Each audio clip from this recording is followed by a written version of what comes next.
2-3 വാക്യങ്ങൾ നമുക്ക് വായിക്കാം.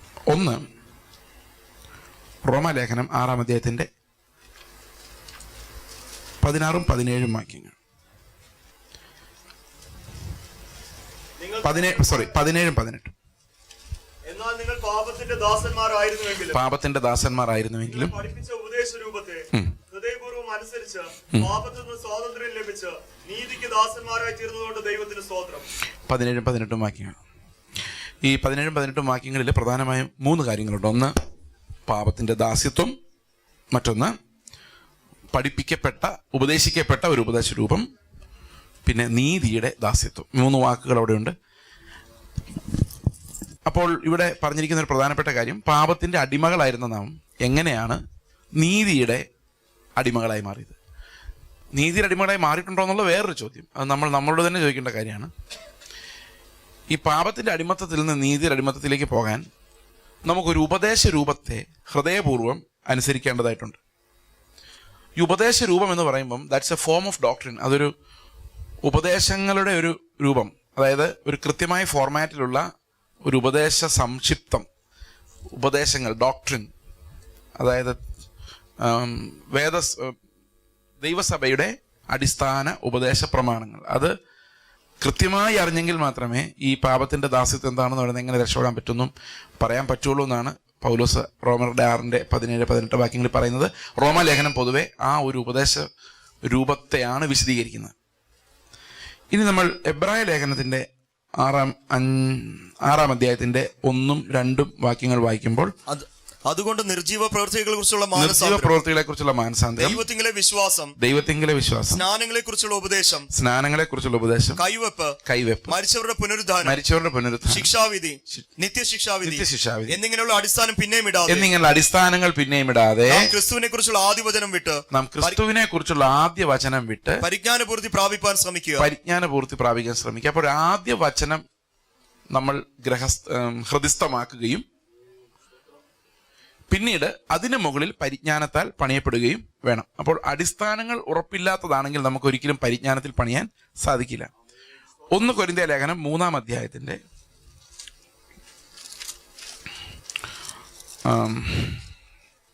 10-11 വാക്യങ്ങൾ. എനിക്ക് ലഭിച്ച ദൈവകൃപയ്ക്കൊത്തവണ്ണം ഞാൻ ജ്ഞാനമുള്ള ഒരു പ്രധാന ശില്പിയായി അടിസ്ഥാനം ഇട്ടിരിക്കുന്നു. മറ്റൊരുത്തൻ മീതെ പണിയുന്നു. താൻ എങ്ങനെ പണിയുന്നു ഓരോരുത്തരും നോക്കിക്കൊള്ളട്ടെ. യേശുക്രിസ്തു എന്ന് ഇട്ടിരിക്കുന്ന അടിസ്ഥാനമല്ലാതെ മറ്റൊന്നിടുവാൻ ആർക്കും കഴിയുകയില്ല. യേശുക്രിസ്തു എന്ന് ഇട്ടിരിക്കുന്ന അടിസ്ഥാനമല്ലാതെ മറ്റൊന്നിടുവാൻ ആർക്കും കഴിയില്ല. അപ്പൊ we need A foundational doctrine. ഇതെല്ലാം കേൾക്കുമ്പോൾ ഒരുപക്ഷെ ഞാൻ ഈ ഉപദേശ വിഷയങ്ങളുടെ അടിസ്ഥാനങ്ങളിലേക്ക് പോകാനാണ് ആഗ്രഹിക്കുന്നത്. നിങ്ങൾക്ക് ഊഹിച്ച് കാണുമായിരിക്കാം. ഒരു വാക്യം കൊണ്ട് നമുക്ക് എബ്രായ ലേഖനത്തിൽ നിന്ന് വായിക്കാം. എബ്രായ ലേഖനം 2-ാം അധ്യായം 1-ാം വാക്യം. അതുകൊണ്ട് നാം വല്ലപ്പോഴും ഒഴുകി പോകാതിരിക്കേണ്ടതിന് കേട്ടത് അധികം ശ്രദ്ധയോടെ കരുതിക്കൊള്ളുവാൻ ആവശ്യമാകുന്നു.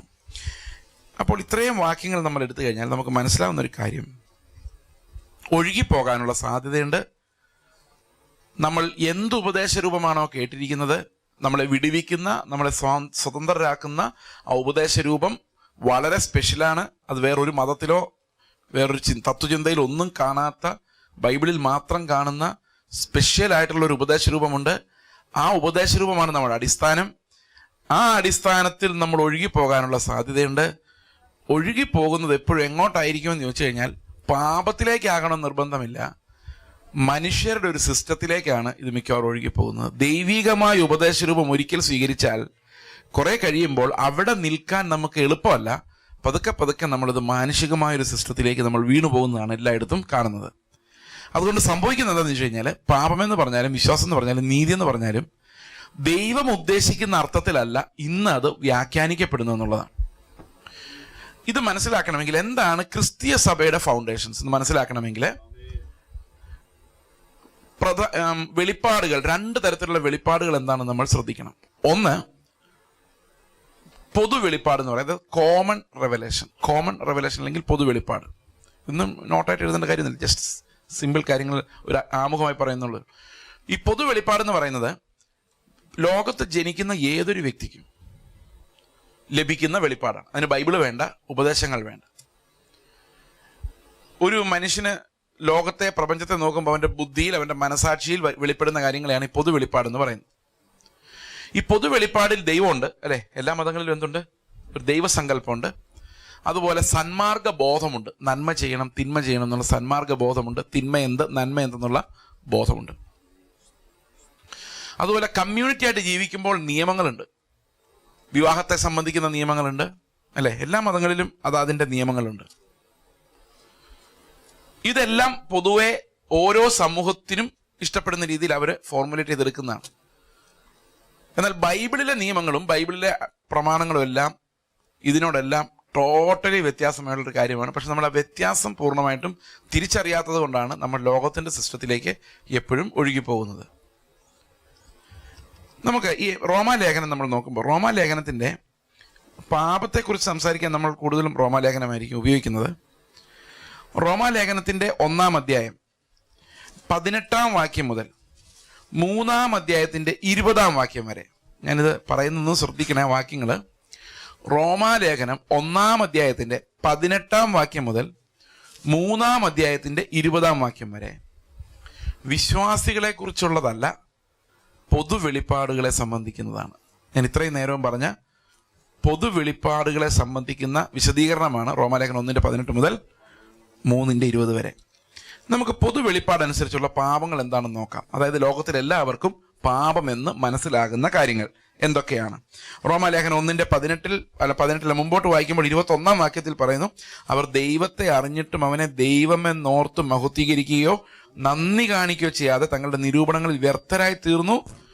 അവരുടെ വിവേകമില്ലാത്ത ഹൃദയം ഇരുണ്ടുപോയി, ജ്ഞാനികൾ എന്ന് പറഞ്ഞുകൊണ്ടൊരു മൂഢരായിപ്പോയി. ലോകത്തെ സാധാരണ ജനങ്ങളെ കുറിച്ചാണ് പറയുന്നത്. അക്ഷയനായ ദൈവത്തിന്റെ തേജസ്സിനെ അവർ ക്ഷയമുള്ള മനുഷ്യൻ, പക്ഷി, നാൽക്കാലിയുടെ ജാതി എന്നിവയുടെ രൂപസാദൃശ്യമാക്കി കളഞ്ഞു. അതുകൊണ്ട് ദൈവം അവരെ തങ്ങളുടെ ഹൃദയങ്ങളിലെ മോഹങ്ങളിൽ സ്വന്തം ശരീരങ്ങളെ തമ്മിൽ അവമാനിക്കേണ്ടതിന് അശുദ്ധിയിൽ ഏൽപ്പിച്ചു. 28-ാം വാക്യം വായിക്കുമ്പോൾ, ദൈവത്തെ പരിജ്ഞാനത്തിൽ ധരിപ്പാൻ ഇഷ്ടമില്ലാത്തതിന് തക്കവണ്ണം ദൈവം അവരെ ഉചിതമല്ലാത്തത് ചെയ്യുവാൻ നികൃഷ്ട ബുദ്ധിയിൽ ഏൽപ്പിച്ചു. ഈ നികൃഷ്ട ബുദ്ധിയിൽ ഏൽപ്പിച്ചു കഴിയുമ്പോൾ എന്ത് സംഭവിക്കുന്നു നോക്കി? അവർ സകല അനീതിയും ദുഷ്ടതയും അത്യാഗ്രഹവും ദുർബുദ്ധിയും നിറഞ്ഞവർ, അസൂയ, കൊലാപിണക്കം, കപടം, ദുശീലം, കൊരളക്കാർ, ഏഷണിക്കാർ, ദൈവദ്വേഷികൾ, നിഷ്ഠുരന്മാർ, ഗർവിഷ്ഠന്മാർ, ആത്മപ്രശംസക്കാരെന്ന് പറഞ്ഞാൽ നമ്മൾ തള്ളുകാർ, അതാണ് ഇപ്പോഴത്തെ ഭാഷ. പുതുദോഷം സങ്കല്പിക്കുന്നവർ, മാതാപിതാക്കൾ അനുസരിക്കാത്തവർ, ബുദ്ധിഹീനർ, നിയമലംഘികൾ, വാത്സല്യമില്ലാത്തവർ, കനിമറ്റവർ. ഇത് ഈ ലിസ്റ്റ് നോക്കിയാൽ ഒരുവിധം പാപങ്ങളെല്ലാം അവിടെ ഉണ്ട്. ഇനി പുതുതായിട്ട് ഉണ്ടാകാൻ ഏതെങ്കിലും പാപം ഉണ്ടെങ്കിൽ അതുകൊണ്ട്, പുതുദോഷം സങ്കല്പിക്കുന്നു അതുകൊണ്ട്. ഇത് നമ്മളൊരു അവിശ്വാസിയുടെ മുമ്പിൽ ഒന്ന് വായിച്ച് കേൾപ്പിക്കണം. അവരും പറയും, ശരിയാ, ഇതെല്ലാം പാപമെന്ന് ഞങ്ങളുടെ പുസ്തകം പറയുന്നു. It's nothing unique about it. കള്ളം പറയുന്ന പാപമെന്ന് അവർക്കറിയാം, നമുക്കറിയാം. കോപം വെച്ചുകൊണ്ടിരിക്കുന്ന പാപമെന്ന് അവർക്കറിയാം, നമുക്കറിയാം. ദൈവത്തിന്റെ പേരും പറഞ്ഞ് പൈസ സമ്പാദിക്കുന്ന പാപമെന്ന് അവർക്കറിയാം, നമുക്കറിയാമെന്ന് അറിയത്തില്ല. അപ്പം ഇതെല്ലാം പെട്ടെന്ന് മനസാക്ഷി വരുമ്പം, മനസാക്ഷി ഇട്ടെന്ന് ചോദിച്ചു കഴിഞ്ഞാൽ ഇതെല്ലാം പാപമെന്നറിയാം. അപ്പൊ ഈ പാപത്തെക്കുറിച്ച് ഇന്ന് നമുക്കും ബോധം ഉണ്ടാവുന്നുള്ളൂ. അതല്ലാതെ ആത്മാവ് പ്രത്യേകിച്ച് അങ്ങനെ ഇതൊന്നും അല്ലാത്ത ഏതെങ്കിലും ഒരു പാപത്തെക്കുറിച്ച് അങ്ങനെ ബോധ്യം വരുത്തുന്നുണ്ടെങ്കിൽ അത് വലിയൊരു അത്ഭുതമായിരിക്കും. കാരണം ഇന്ന് അങ്ങനെ ഒരു ആത്മാവിന്റെ മൂവ്മെന്റ്, അങ്ങനെ പാപബോധം വരുത്തുന്നോ, ആൾക്കാർ പാപബോധം കൊണ്ട് അലറിക്കരയുന്നതോ മാനസാന്തരപ്പെടുന്നോ ഒന്നും കാണാത്ത മരവിച്ച തണുത്തുറഞ്ഞ സ്ഥലത്താണ് നമ്മളിരിക്കുന്നത്. ആത്മാവ് ഉള്ളിടത്ത് ഭയങ്കര സ്വാതന്ത്ര്യം ഉണ്ടായിരുന്നേനെ. സ്വാതന്ത്ര്യം ഉണ്ടെങ്കിൽ ഹൃദയത്തിലെ മൂടുപടങ്ങൾ നീങ്ങിപ്പോയനെ, ആളുകൾ അലറി വിളിച്ച് കരഞ്ഞേനെ. ഇതൊന്നും ഇന്ന് സംഭവിക്കുന്നില്ല. കാരണം ആത്മാവിന്റെ ശുശ്രൂഷ നമ്മൾ വിചാരിക്കുന്നത്ര നടക്കുന്നില്ല. അപ്പൊ നിങ്ങൾ പറയും, നമ്മളെല്ലാം അന്യഭാഷ പറയുന്നുണ്ടല്ലോ. ഇനി ഞാൻ ഞെട്ടിപ്പിക്കുന്ന 1-2 കാര്യങ്ങൾ നിങ്ങളോട് പറയാൻ വേണ്ടിയാണ്.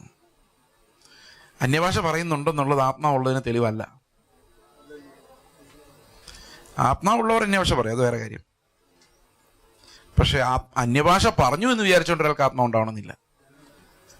കാരണം നമ്മുടെ ഇടയിൽ ഇപ്പോഴും ആത്മാവിന്റെ വ്യാപാരം നടക്കുന്നുണ്ടെങ്കിൽ അന്യഭാഷ മാത്രം ഉണ്ടായാൽ പോരാ, ബാക്കി കൃപാവരങ്ങൾ എന്ത് ചെയ്യും? എന്താ ഇത് കാണാത്തത്? ഒരു കാലത്ത് പ്രവാചകന്മാരുണ്ടായിരുന്നു, ഇപ്പൊ ഇല്ലെന്ന് ചോദിക്കരുത്, ഇപ്പോഴും ഉണ്ട് എന്ന് പറയാമെന്നുള്ളതേ ഉള്ളൂ. പണ്ടൊക്കെ ഒരാൾ അന്യഭാഷ പറഞ്ഞാൽ അയാൾക്ക് ആത്മാവുണ്ടെന്ന് ഉറപ്പായിരുന്നു. ഇന്ന് പക്ഷെ ഒരു ഉറപ്പുമില്ല. കാരണം ഇന്ന് അങ്ങനെ അന്യഭാഷയും കിട്ടുന്നില്ല.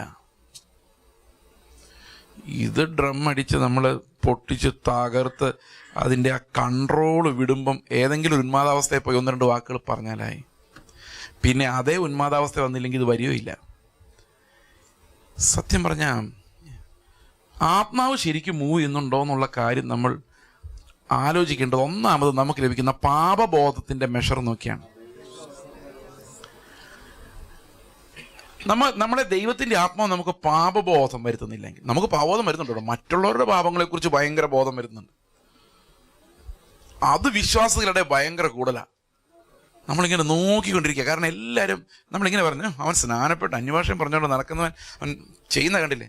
എന്നിലേക്ക് ഞാൻ ഒരിക്കലും നോക്കില്ല. പക്ഷെ മറ്റുള്ളവരുടെ പാപങ്ങൾ ഇത്രയും ക്ലിയറായിട്ട് കാണാവുന്നവർ നമുക്ക് മുമ്പ് പരീശന്മാർക്ക് മാത്രമേ ഉണ്ടായിരുന്നുള്ളൂ.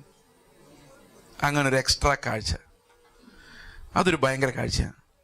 ഇരിക്കുന്നതിനും നിൽക്കുന്നതിനും നടക്കുന്നതിനും എല്ലാം നമ്മൾ കണ്ടുപിടിക്കും. കണ്ടോ അവൻ്റെ ഇരിപ്പ് കണ്ടോ, വാ ഇത്രയും ആ ഒരു സ്കില്ല് അത് പണ്ട് പരീക്ഷന്മാർക്കുണ്ടായിരുന്നു. അത് നമുക്ക് അവകാശമായി ലഭിച്ചിട്ടുള്ളത് പോലെ തോന്നുന്നുണ്ട്. അപ്പം ഈ പാപം എന്ന് പറയുന്ന സത്യത്തിൽ എന്താണ് ആത്മാവ് നമ്മളെ പാപബോധം വരുത്തുന്ന തലം എന്താണെന്ന് നമുക്ക് നോക്കാം. Drifted so much away from the Lord. നമ്മുടെ പല ചർച്ചകളുടെ അവസ്ഥ ഇതാ. യേശു ക്രിസ്തു എനിക്ക് ആരാ അറിയില്ല.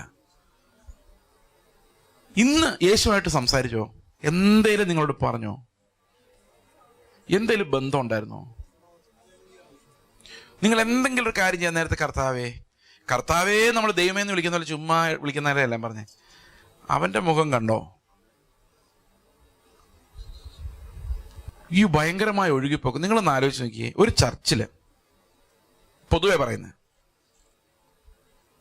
സൺഡേ, ഇവിടെ ഫ്രൈഡേ, രാവിലെ കൂടുന്നു, 2 പാട്ട് പാടുന്നു, കുറച്ചു നേരം അന്വേഷ പറയുന്നു, സങ്കീർത്തനം വായിക്കുന്നു. ദാവീദിൻ്റെ കഥയാണ്. ദാവീദ് പാപം ചെയ്തതും ചെയ്യാത്തതും ഓടിയതും രക്ഷപ്പെട്ടതും എല്ലാം. അത് കഴിഞ്ഞ് നമ്മുടെ സാക്ഷ്യങ്ങളുടെ സമയമാണ്. സാക്ഷ്യം പറയുമ്പം നാട്ടിൽ പോകുന്ന കാര്യം, വിസ കിട്ടുന്ന കാര്യവും, പിള്ളേരുടെ പഠിത്തത്തിൻ്റെ കാര്യവും, ഓർത്ത് പ്രാർത്ഥിച്ചതിന് നന്ദി, തലവേദന മാറിയതിന് നന്ദി, വയറുവേദന മാറിയതിന് നന്ദി, ക്യാൻസർ ആയിരുന്നു അത് മാറിയതിന് നന്ദി, എല്ലാം മാറി. അത് കഴിഞ്ഞ് ഏതെങ്കിലും ഒരു ഗസ്റ്റ് പാസ്റ്റർ ആണെങ്കിൽ അദ്ദേഹത്തിന് ഏറ്റവും അറിയാവുന്ന മോശയുടെ കഥയായിരിക്കും. അതായിരിക്കും പുള്ളി ആദ്യം വരുമ്പോൾ പ്രസംഗിക്കുന്നത്. അല്ലേ ദാനിയേലിൻ്റെ കഥ. വർഷങ്ങൾ യേശുക്രിസ്തു എന്നെ രക്ഷിച്ചതിനായി സ്തോത്രം എന്നൊരു വാക്ക് പറയാത്ത സഭകൾ എത്ര ഉണ്ടെന്നറിയോ? യഹൂദന്മാർ ആ സഭയിൽ വന്നിരുന്നാൽ, അബദ്ധത്തിൽ കേരളത്തിലേക്ക് 1-2 പേരുണ്ടായിരുന്നു. ഇപ്പോൾ ലാസ്റ്റ് യഹൂദന്മാരും പോകാൻ കഴിഞ്ഞ വാർത്ത കണ്ടു. അവരെങ്ങാനും നമ്മുടെ ചർച്ചിൽ വന്നിരുന്നാൽ അവർ പറയും, ഞങ്ങൾക്കിടർച്ചയായ യേശുക്രിസ്തുവിനെ കുറിച്ച് ഇവരും മിണ്ടുന്നില്ല, അടുത്ത ഞായറാഴ്ച ഇവിടെ തന്നെ വന്നേക്കാം. കാരണം അവർക്കതൊരു സിനഗോഗാണോ, യേശുവിൻ്റെ സഭയുടെ അവൻ്റെ ശരീരത്തിൻ്റെ കൂടിവരവാണോ? കുഞ്ഞാടിനെ നമസ്കരിച്ച് വണങ്ങി ആരാധിക്കാത്ത ജനമാണ്. ഈ ഒഴുക്ക് നമ്മൾ ശ്രദ്ധിച്ചിട്ടില്ല. ഈ ഒഴുക്ക് ആ ഒരു സ്ഥലത്ത് മാത്രമല്ല ഉണ്ടായിരിക്കുന്നേ. പഴയ നിയമം പ്രസംഗിക്കണ്ടേ നിങ്ങൾ ചോദിക്കും. പഴയ നിയമം പ്രസംഗിക്കണം, പക്ഷെ പ്രസംഗിക്കുമ്പോൾ ഒരു കാര്യം ആലോചിക്കണം. പുതിയ നിയമത്തിന്റെ ലൈറ്റ് അടിച്ചിട്ട് വേണം പഴയ നിയമം നോക്കാൻ. അബ്രഹാം താൻ കാണിപ്പാനിരുന്ന ദേശത്തേക്ക് പുറപ്പെട്ടു. ഏതായിരുന്നു കാണിപ്പാനിരുന്ന ദേശം? പഴയ നിയമം വായിക്കുമ്പോൾ കനാൻ ദേശമാണ്. എന്നാൽ പുതിയ നിയമം വായിക്കുമ്പോൾ കനാൻ ദേശമല്ല. അവൻ കനാൻ ദേശത്ത് വന്നിട്ട് ടെൻ്റ് അടിച്ച് താമസിച്ചു. ദൈവം കൈപ്പണിയായി പണിയുന്ന ഒരു നഗരത്തിന് വേണ്ടി കാത്തിരുന്നു. അത് പറയാതെ മറ്റേത് മാത്രം പറഞ്ഞിട്ട് പോകാൻ പറ്റത്തില്ല. ഓക്കെ, ഞാൻ ആ കഥകൾ വിട്ടിട്ട് നമുക്ക് നമ്മുടെ പഠനത്തിലേക്ക് വരാം. ഈ 1-ാം അധ്യായത്തിൻ്റെ 29 മുതലുള്ള വാക്യങ്ങളിൽ കാണുന്ന പാപം, ഇത് പ്രത്യേകിച്ച് ക്രിസ്ത്യാനികളെ ഓർമ്മിപ്പിക്കുന്ന പാപമല്ല. അത് ലോകത്തിലുള്ള എല്ലാ മനുഷ്യരോടും പറയുന്നതാണ്. ഈ വക പ്രവർത്തിക്കുന്നവർ മരണയോഗ്യർ. നിങ്ങൾ മനുഷ്യരോട് കരുണ കാണിക്കുന്നില്ലേ? അസൂയയുണ്ടോ? ദുർബുദ്ധിയുണ്ടോ? ഏഷണി പറയുന്ന സ്വഭാവമുണ്ടോ? നിങ്ങൾ മരണയോഗ്യർ. മിക്കവാറും എല്ലാവരും പോക്കായിരിക്കും. അപ്പൊ ഇവിടെ പറഞ്ഞിരിക്കുന്ന ഇങ്ങനെയാണ് അതിന്റെ ഒരു സ്ട്രക്ചർ. ഒരു മനുഷ്യൻ രാവിലെ കണ്ണു തുറന്ന് നോക്കുമ്പം മനോഹരമായ പ്രപഞ്ചം, കാവ്യാത്മകമായി വർണ്ണിക്കാനൊന്നും എനിക്കറിയില്ല. പക്ഷികൾ പറക്കുന്നു, അരുവി ഒഴുകുന്നു, ഇങ്ങനെയൊക്കെ നോക്കിയിട്ട് അവൻ പറയാം, ഓ എന്ത് മനോഹരമായ പ്രപഞ്ചം, ഇത് സൃഷ്ടിച്ച ഒരുത്തനുണ്ടല്ലോ ഇതിൻ്റെ പുറകിൽ, ദൈവമേ നന്ദി, അത്രയും പറഞ്ഞാൽ മതിയായിരുന്നു. അതിന് പകരം അവനൊരു കല്ലെടുത്ത് വെച്ചിട്ട് ഇതാ എൻ്റെ ദൈവം എന്ന് പറഞ്ഞ ആ ഒരു അപമാനം, ദൈവത്തിന് ലഭിച്ച ആ ഒരു അപമാനമാണ് ഈ പാപത്തിൻ്റെ എല്ലാം റൂട്ട് എന്നാണ് കർത്താവ് പറയുന്നത്. ഇവിടെ നമ്മൾ കാണേണ്ട വേറൊരു കാര്യമുണ്ട്. ഈ പാപം എങ്ങനെ ഉണ്ടായതെന്ന്, ശരിക്കും അതെങ്ങനെ ഉണ്ടായത്. നമ്മുടെ ചെറുപ്പത്തിലെ ഓറഞ്ച്, ഞങ്ങളുടെ വീട്ടിൽ ഓറഞ്ച് മരമുണ്ട്.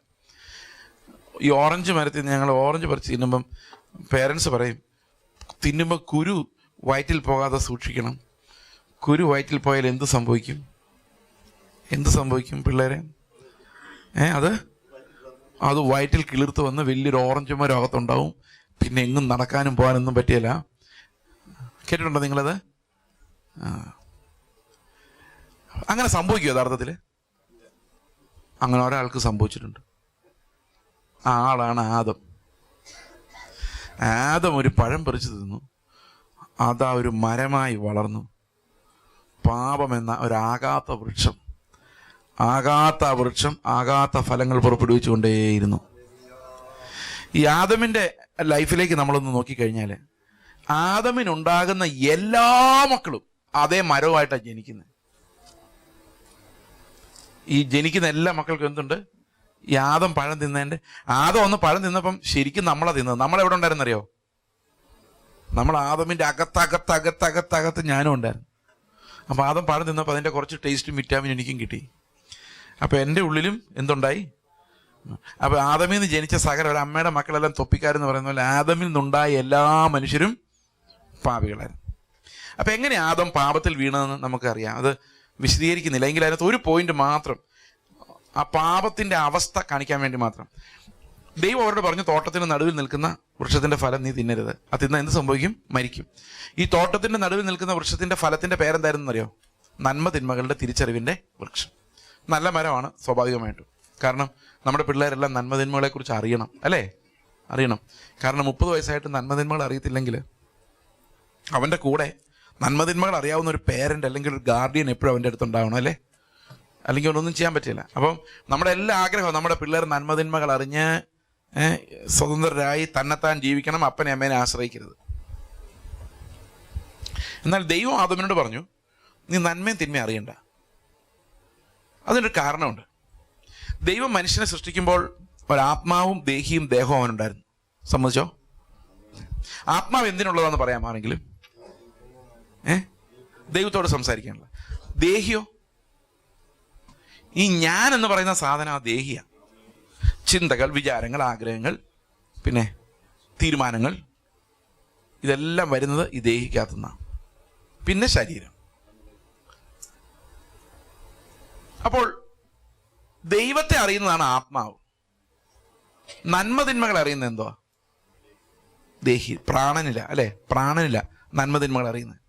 ഓക്കെ. അപ്പൊ ഇവർ ആദ്യം നന്മതിന്മകൾ അറിയുന്നതിന് മുമ്പ് എങ്ങനെ ജീവിച്ചോണ്ടിരുന്നേ? പറ. ആരൊക്കെയോ പറഞ്ഞു അവിടെ ആത്മാവിലാ ജീവിച്ചോണ്ടിരുന്നേ എന്ന് പറഞ്ഞാൽ അവരുടെ അറിവ് എന്തായിരുന്നു? ആകെയുള്ള അറിവ് എന്തായിരുന്നു? ദൈവത്തെക്കുറിച്ച്. വേറൊന്നും അറിയില്ല. അപ്പൊ ജീവൻ എന്ന് പറഞ്ഞാൽ എന്തോ? ഏകസത്യ ദൈവമായി നിന്നെയും നീ അയച്ചവനായ യേശു ക്രിസ്തുവിനെ അറിയുന്നത്. അപ്പൊ ആത്മാവുണ്ടെങ്കിൽ മാത്രമേ എന്തുള്ളൂ? ദൈവത്തെ അറിയാൻ പറ്റുള്ളൂ, ജീവനുള്ളൂ. മനസ്സിലായോ? അപ്പൊ ദൈവം അവരോട് പറഞ്ഞു, നീ പഴം തിന്നാ മരിക്കും എന്ന് പറഞ്ഞാൽ അതിൻ്റെ അർത്ഥം നിന്റെ ആത്മാവ് മരിക്കും എന്ന് പറഞ്ഞാൽ ആത്മാവ് പ്രയോജനമില്ലാത്തതായി പോകും. Spirit will become dead. Spirit അവിടെ ഉണ്ട്, പക്ഷെ അതിന് ജീവനില്ല. ഒരു മെഴുകുതിരി ഉണ്ട്, അത് കത്തുന്നില്ല, അത് അണഞ്ഞുപോയി. ആ അവസ്ഥ വരും. ആ അവസ്ഥ വന്നു കഴിഞ്ഞാൽ ദൈവം ആരാന്ന് മനസ്സിലാവില്ല. ആകാശത്തേക്ക് നോക്കി സൂര്യനാന്ന് ചിലർ പറയും, ചന്ദ്രനാന്ന് ചിലർ പറയും, ചിലർ കാറ്റാന്ന് പറയും, വെളിച്ചമെന്ന് പറയും, പല ദൈവങ്ങളുണ്ടാവും. കാരണം യഥാർത്ഥ ദൈവത്തെക്കുറിച്ചുള്ള പിക്ചർ ആത്മാവ് ഇരുളായി പോയി കഴിഞ്ഞാൽ ലഭിക്കില്ല. പിന്നെ ഇവർക്ക് ജീവിക്കേണ്ടത് ആത്മാവിനെ അടിസ്ഥാനപ്പെടുത്തിയല്ല, പിന്നെയോ ദേഹിയെ അടിസ്ഥാനപ്പെടുത്തിയാണ്.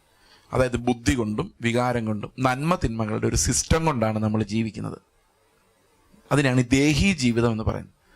Good and bad. ദൈവം എന്ത് പറഞ്ഞെന്നുള്ളതല്ല. ഏത് ഡ്രസ്സാണ് നല്ലത്? ആരാ പറയുന്നത്? ദൈവമാണോ നമ്മളാണോ പറയുന്നത്? നാളെ എന്ത് ബ്രേക്ക്ഫാസ്റ്റ് ഉണ്ടാക്കണം? ആരാ പറയുന്നത്? അതൊക്കെ പോട്ടെ, ഇതൊക്കെ ചെറിയ ചെറിയ കാര്യങ്ങൾ. പ്രസംഗം കേട്ടിട്ട് അങ്ങോട്ട് ഇറങ്ങുമ്പോൾ നിങ്ങൾ എന്താ പറയാൻ പോകുന്നറിയോ? ദൈവം സംസാരിച്ചു നല്ല പ്രസംഗമായിരുന്നു. എന്താ പറഞ്ഞാൽ അതറിയാൻ മേല, പക്ഷെ നല്ല പ്രസംഗമായിരുന്നു. നല്ലത് ചീത്ത, നല്ല പാസ്റ്റർ, നല്ല സഭ, നല്ല ദേശം, നല്ല ഗവൺമെന്റ്, എല്ലാം നല്ലതും ചീത്തയോ. നമ്മൾ ജീവിക്കുന്നത് തന്നെ ആ ഒരു അസസ്മെന്റ് വെച്ചിട്ട്, ആ അസസ്മെന്റിൽ മാത്രമേ നമുക്ക് ജീവിക്കാൻ പറ്റുള്ളൂ. കാരണം we are living by our soul, not by the spirit. ഇതെല്ലാം മനുഷ്യർ ഒരുപോലെയാണ്. അപ്പോൾ പാപം എന്ന് പറയുന്നത് എവിടെ നിന്ന് ഒറിജിനേറ്റ് ചെയ്യുന്നത്? പാപം എവിടെ കിടക്കുന്നത്? ആത്മാവില്ലാത്ത അവസ്ഥയാണ് പാപം. ജീവനില്ലാത്ത അവസ്ഥ മുഴുവൻ പാപം. നമ്മൾ എന്ത് ചെയ്താലും പാപം. അതെങ്ങനെ വരുന്നതെന്ന് ഞാൻ പറയാം. ഈ പാപം ചെയ്ത ഉടനെ അവർക്ക് നഗ്നരാണെന്ന് മനസ്സിലായില്ലേ? നഗ്നരാണെന്ന് മനസ്സിലായപ്പോൾ അവർ എന്ത് ചെയ്തു? അത്തീല കൂട്ടിത്തുന്നി ഒരരയാട ഉണ്ടാക്കി. കൂട്ടിത്തുന്നിന് എന്തെല്ലാം വേണം? സൂചി നൂലും വേണം. അവർ ഏതം തോട്ടത്തിൽ അത് സംഘടിപ്പിച്ചു. അതാണ് എനിക്ക് ഏറ്റവും ഭയങ്കര അത്ഭുതം. ഈർക്കിൽ നാരൊക്കെ ആയിരിക്കും, പക്ഷെ എന്തായാലും അവർ നല്ല അത്തിയിലൊക്കെ ഉണ്ടാക്കി ഉടുപ്പൊക്കെ ഇട്ടു. ഇപ്പോൾ ഒരു പരസ്പരം പറഞ്ഞു, ഇത്രയും ബുദ്ധി നിനക്കുണ്ടായിരുന്നോ എന്ന് ആദം ഹവ്വയോട് ചോദിച്ചു കാണുമായിരിക്കും. കാരണം സ്ത്രീകളാണല്ലോ കൂടുതൽ തുന്നൽപ്പണി. അപ്പോൾ ഹവ്വ പറഞ്ഞു കാണും, നമ്മൾ തിന്ന പഴം നിസാര പഴമാണ്, ഇനി ഇത് വെച്ചോണ്ട് നമ്മൾ എയ്റോപ്ലെയിനും കമ്പ്യൂട്ടറും മൊബൈൽ ഫോണും എല്ലാം കണ്ടുപിടിക്കാൻ പോകുന്ന ഈ പഴം വെച്ചിട്ട്. ഇതൊരു തുടക്കം മാത്രം, സൂചി നൂലാണ്. പക്ഷെ സൂചി നൂലിനകത്ത് ഒരു സന്ദേശം അടങ്ങിയിട്ടുണ്ട്. എന്താണെന്നറിയോ? ആ ഇല അവർ ഇട്ടുകൊണ്ട് നിൽക്കുമ്പോൾ അവർ ഭയങ്കര കംഫർട്ടബിൾ ആയിരുന്നു. ഇപ്പം നമ്മളെല്ലാം നമ്മുടെ ചുറ്റും ഭയങ്കര കംഫർട്ടബിൾ അല്ലേ? നിങ്ങൾക്ക് ആർക്കെങ്കിലും ഇവിടെ ഇരിക്കാൻ അസ്വസ്ഥത ഉണ്ടോ? ഒന്നുമില്ല. പെട്ടെന്ന് ദൈവം ഇങ്ങോട്ട് വന്നാൽ നമ്മൾ ഓടും. നമ്മൾ വിചാരിക്കും, അയ്യോ ദൈവമേ ഞാൻ നോക്കിയിരിക്കുമായിരുന്നു പറഞ്ഞ് പോയി കെട്ടിപ്പിടിക്കുന്നു. ഒന്നും നടക്കില്ല. അങ്ങനെ കെട്ടിപ്പിടിക്കണം, നമ്മൾ അവൻ്റെ തേജസ് പ്രാപിക്കണം. ഈ ഇരിപ്പിൽ അവനെ പോയി കെട്ടിപ്പിടിക്കാനൊന്നും പറ്റില്ല. നമ്മൾ എവിടെയെങ്കിലും പോയി വീഴുള്ളൂ. അതിൻ്റെ കാര്യം എന്താണെന്ന് വെച്ച് കഴിഞ്ഞാൽ, ദൈവം ഈ അരയാടയൊക്കെ ഇട്ട് അവർ ഞെളിഞ്ഞ് നിൽക്കുന്ന സമയത്താണ് ദൈവം തോട്ടത്തിലൂടെ അവരുടെ അടുത്ത് നടന്ന് വൈകിട്ട്, ആദമേ നീ എവിടെയെന്നൊരു ചോദ്യം ചോദിക്കുന്നത് അല്ലേ? അപ്പോൾ ഇവൻ ഈ ഉടുപ്പിട്ടോണ്ടാണ് ഓടിയത്. ഉടുപ്പിട്ടുണ്ടായിരുന്നു, അതിൻ്റെ ഭംഗി ആസ്വദിച്ച് തീർന്നില്ലായിരുന്നു. അതിനുമ്പേ ദൈവം വന്നു. ഇവനൊരു മരത്തിൻ്റെ പുറകിൽ മറിഞ്ഞിട്ട് പറയാം, ഞാൻ തുണിയൊന്നും എടുത്തിട്ടില്ലാത്തതുകൊണ്ട് എനിക്ക് ഭയങ്കര ലജ്ജയാണ്. എങ്ങനെയുണ്ട്? അവൻ ഉടുത്തേക്കുന്ന എന്ത് കഷ്ടപ്പെട്ട ഹവ്വ തുന്നിയെന്ന് ഹവ്വയ്ക്ക് മാത്രമേ അറിയത്തുള്ളൂ. പക്ഷെ ആദം എന്താ പറയുന്നത്? ഞാൻ നഗ്നനായതുകൊണ്ട് ഞാൻ മരത്തിൻ്റെ പുറകിൽ മറിഞ്ഞു. അവൻ എങ്ങനെയാണ് നഗ്നനായത്? അതുകൊണ്ട് മാത്രമല്ല, നമ്മളൊന്ന് നോക്കിക്കേ, നഗ്നനാവുന്ന എങ്ങനെയാണെന്ന് ഞാൻ പറയാം. നമ്മൾ ഒത്തിരി അത്തീലകൾ വെച്ചാണ് നമ്മൾ നമ്മുടെ ജീവിതത്തെ ഉണ്ടാക്കുന്നത്. ഫോർ എക്സാമ്പിൾ, പാസ്റ്ററെ എത്ര നാളെ കണ്ടിട്ട് ഞാൻ പാസ്റ്ററെ ഓർക്കാത്തൊരു ദിവസം പോലും ഇല്ല. ചുമ്മാ അത് അത്തീലയാണ്. അകം എന്താണെന്ന് ദൈവത്തിന് മാത്രമേ അറിയുള്ളൂ. വന്ന് കയറിയല്ലോ പിന്നെ എന്നായിരിക്കും ഉള്ളിൽ ചിന്തിക്കുന്നത്. ഒരു നല്ല സിനിമ കണ്ടുകൊണ്ടിരുന്നതിനിടയ്ക്ക് പാസ്റ്റർ ചുമ്മാ ഡിസ്റ്റർബ് ചെയ്യാൻ വന്നെന്നായിരിക്കും ചിലപ്പോൾ വിചാരിക്കുന്നത്. പക്ഷെ വെളിയിലോട്ട് വരുന്ന വളരെ മധുരമായ ഒരു കാക്കായിരിക്കും. അത് അത്തീലയാണ്. ആ അത്തീല വെച്ചാണ് പാസ്റ്റർ മുമ്പിൽ നമ്മൾ നന്നാകുന്നത്. മനസ്സിലാകുന്നുണ്ടോ? സിമ്പിൾ അല്ലേ അത്? ഞാൻ സാധാരണ ഒരു കഥ പറയാറുണ്ട് ഇത് മനസ്സിലാക്കാൻ വേണ്ടി. അതായത് ഈ സഹോദരിമാരുടെ സൈഡിൽ നിന്നുണ്ടേ കഥ പറയുന്നത്, അവരുടെ ഒരു എക്സ്പീരിയൻസ് ആയിട്ടാണ് പറയുന്നത്. സാധാരണ സ്കൂൾ തുറന്ന് പിള്ളേരെല്ലാം സ്കൂളിൽ പോയി, ഭർത്താവും പോയി, ശല്യങ്ങളെല്ലാം തീർന്നു, വീട്ടിൽ സ്വസ്ഥമായി. അപ്പോൾ ഈ സഹോദരി വിചാരിക്കുകയാണ്, ഇന്നൊന്ന് പ്രാർത്ഥിച്ച് ഉപവസിച്ച് ദൈവത്തിൻ്റെ സന്നിധിയിൽ കുറച്ച് ബൈബിളൊക്കെ വായിക്കാം എന്ന് വിചാരിച്ചിങ്ങനെ ഇരിക്കുമ്പം, സമാധാനമായി എന്ന് വിചാരിച്ചിരിക്കുമ്പം ഗേറ്റ് തുറന്നു. ഒരു കാരണവർ, നിങ്ങളുടെ കുടുംബത്തിലൊരു അമ്മാവൻ പ്രായമായി വടിയും കുത്തിപ്പിടിച്ച് വരുന്നുണ്ട്. ഗേറ്റ് തുറന്നു. ഈ പുള്ളി വന്നാൽ പോകില്ല, ഭയങ്കര ഡിസ്റ്റർബൻസാണ്. എപ്പോഴും വർത്താനം പറഞ്ഞുകൊണ്ടിരിക്കും, എന്തെങ്കിലും സാധനം ഉണ്ടാക്കി കൊടുത്തുകൊണ്ടിരിക്കണം. പലതരം രോഗങ്ങളുണ്ട്, അതിന് മരുന്ന്, അതിന് ചികിത്സ, അതിന് പല പരിപാടികളാണ്. വന്നാൽ പോകത്തുമില്ല. എന്തായിരിക്കും ഉള്ളിലേക്ക് പെട്ടെന്ന് വരുന്നത്? സഹോദരിമാരുടെ സൈഡിൽ നിന്നുകൊണ്ടാണ് ഞാൻ പറയുന്നത്. അപ്പം നിങ്ങളെ ഉത്തരം പറയണം. എന്തായിരിക്കും പെട്ടെന്ന് വരുന്നത്? എൻ്റെ കർത്താവേ, നല്ലൊരു ദിവസം ഈ പുള്ളി ഇങ്ങോട്ട് തന്നെ കൃത്യമായിട്ട് വന്നല്ലോ.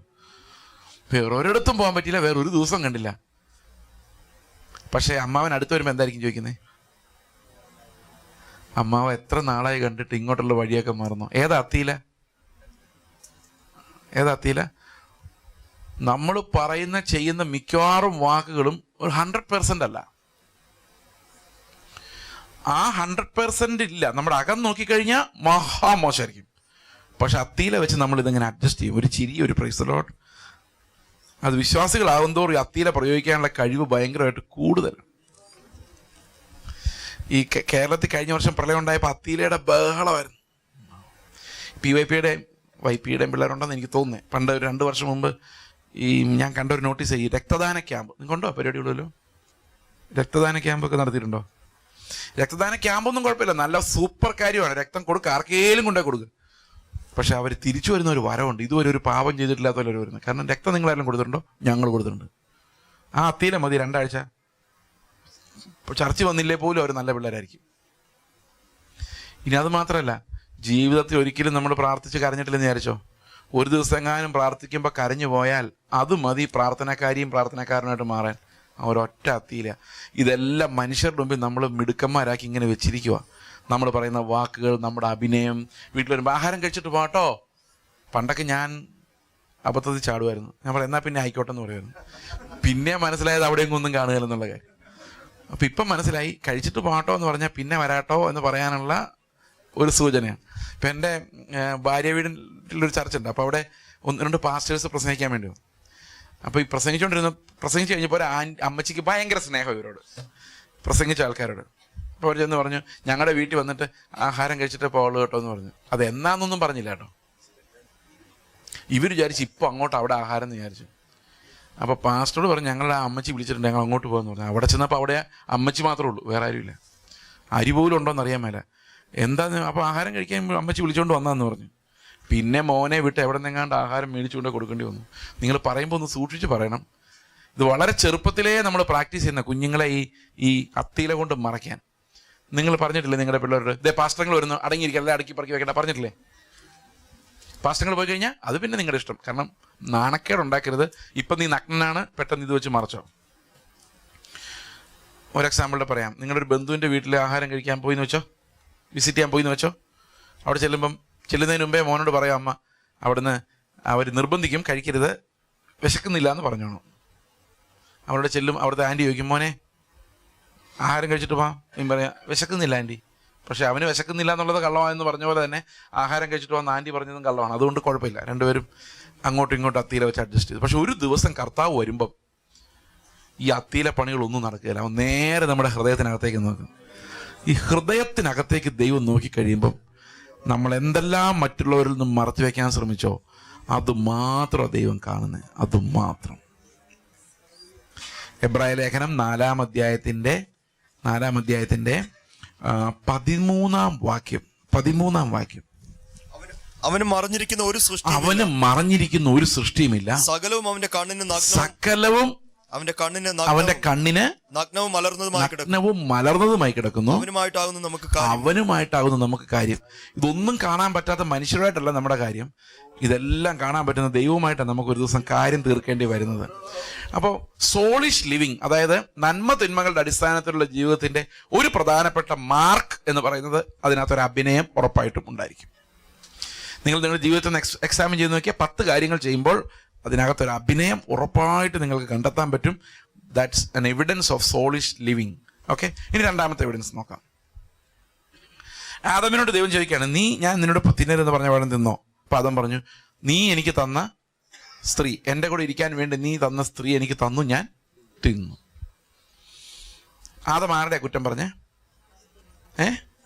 അല്ല, ദൈവത്തിൻ്റെ കുറ്റം. കാരണം ഇന്നത്തെ ആദന്മാരെ പോലെയല്ല ആദമിനെ ഉറക്കി കിടത്തി ഒരഭിപ്രായം ചോദിച്ചില്ല. ജസ്റ്റ് ഒരു വാരിയിൽ എടുത്തൊരു ഹവ്വ ഉണ്ടാക്കി കൊടുക്കുമായിരുന്നു. കുറച്ചും കൂടെ നല്ലൊരു ഹവ്വയെ കൊടുത്തിരുന്നെങ്കിൽ ആദമിന് ഗതി വരുമായിരുന്നു.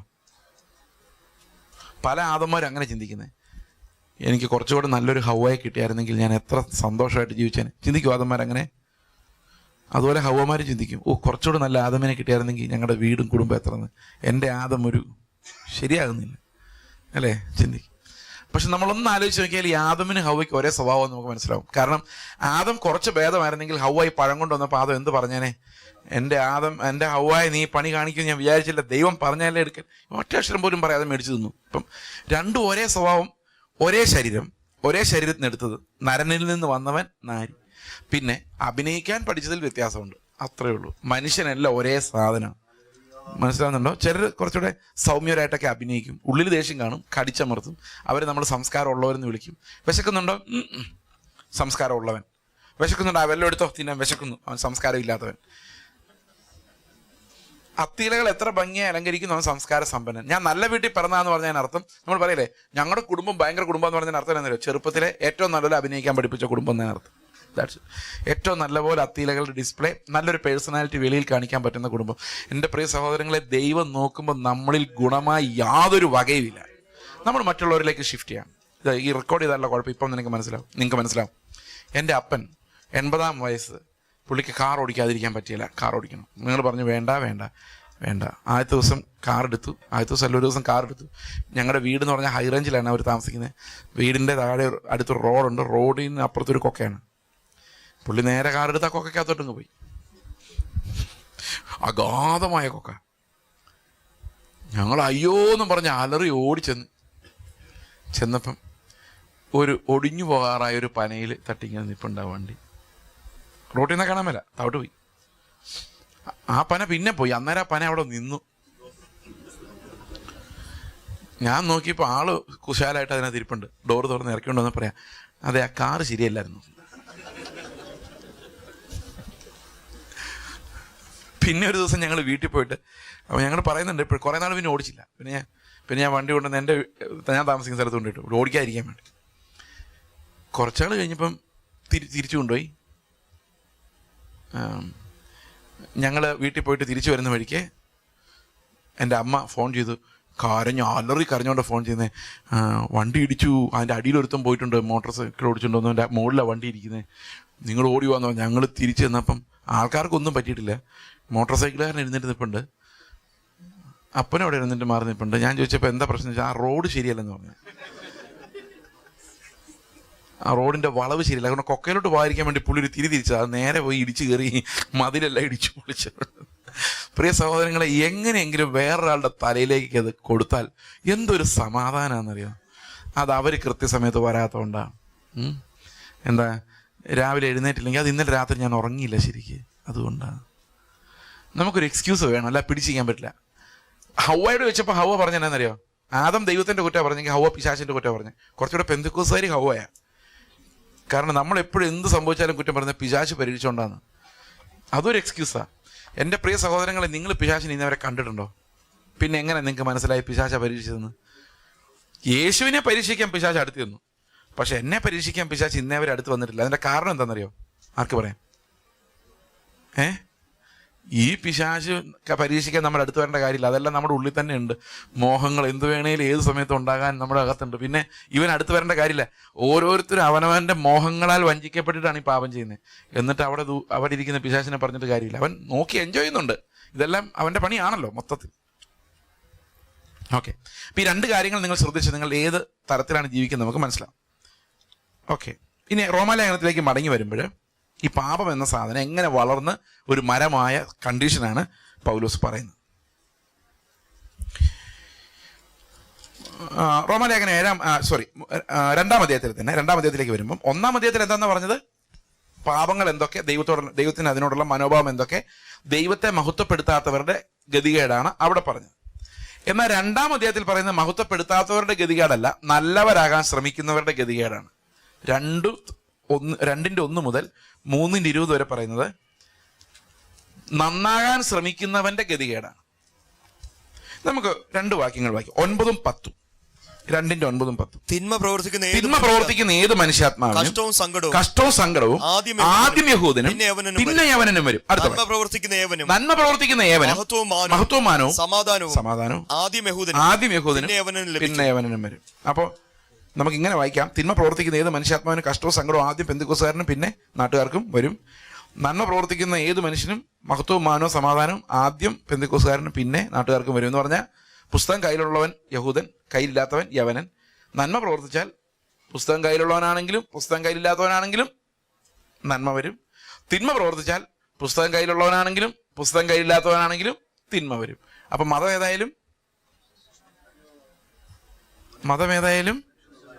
മതിയോ? അങ്ങനെയല്ലേ ബൈബിൾ പറഞ്ഞേക്കുന്നത്? അടുത്ത വാക്യം വായിച്ചേ. ദൈവത്തിന്റെ പക്കൽ മുഖപക്ഷമില്ലല്ലോ. ഞാനൊരു എക്സാമ്പിൾ പറയാം. നമ്മൾ പ്രമാണം ഉള്ളതുകൊണ്ട് മോഷ്ടിക്കുന്നില്ല, പക്ഷെ ഈ പ്രമാണം ഇല്ലാത്തവരും മോഷ്ടിക്കുന്നില്ല. ഇപ്പം മോഷ്ടിക്കാത്തവർക്കെല്ലാം അവാർഡ് കൊടുക്കുമ്പം പ്രമാണം ഉണ്ടായിട്ട് മോഷ്ടിക്കാത്ത ഞാനും നല്ല മനസാക്ഷി ഉണ്ടായിട്ട് മോഷ്ടിക്കാത്ത അവനും ഒരേ അവാർഡല്ലേ കൊടുക്കേണ്ടത്?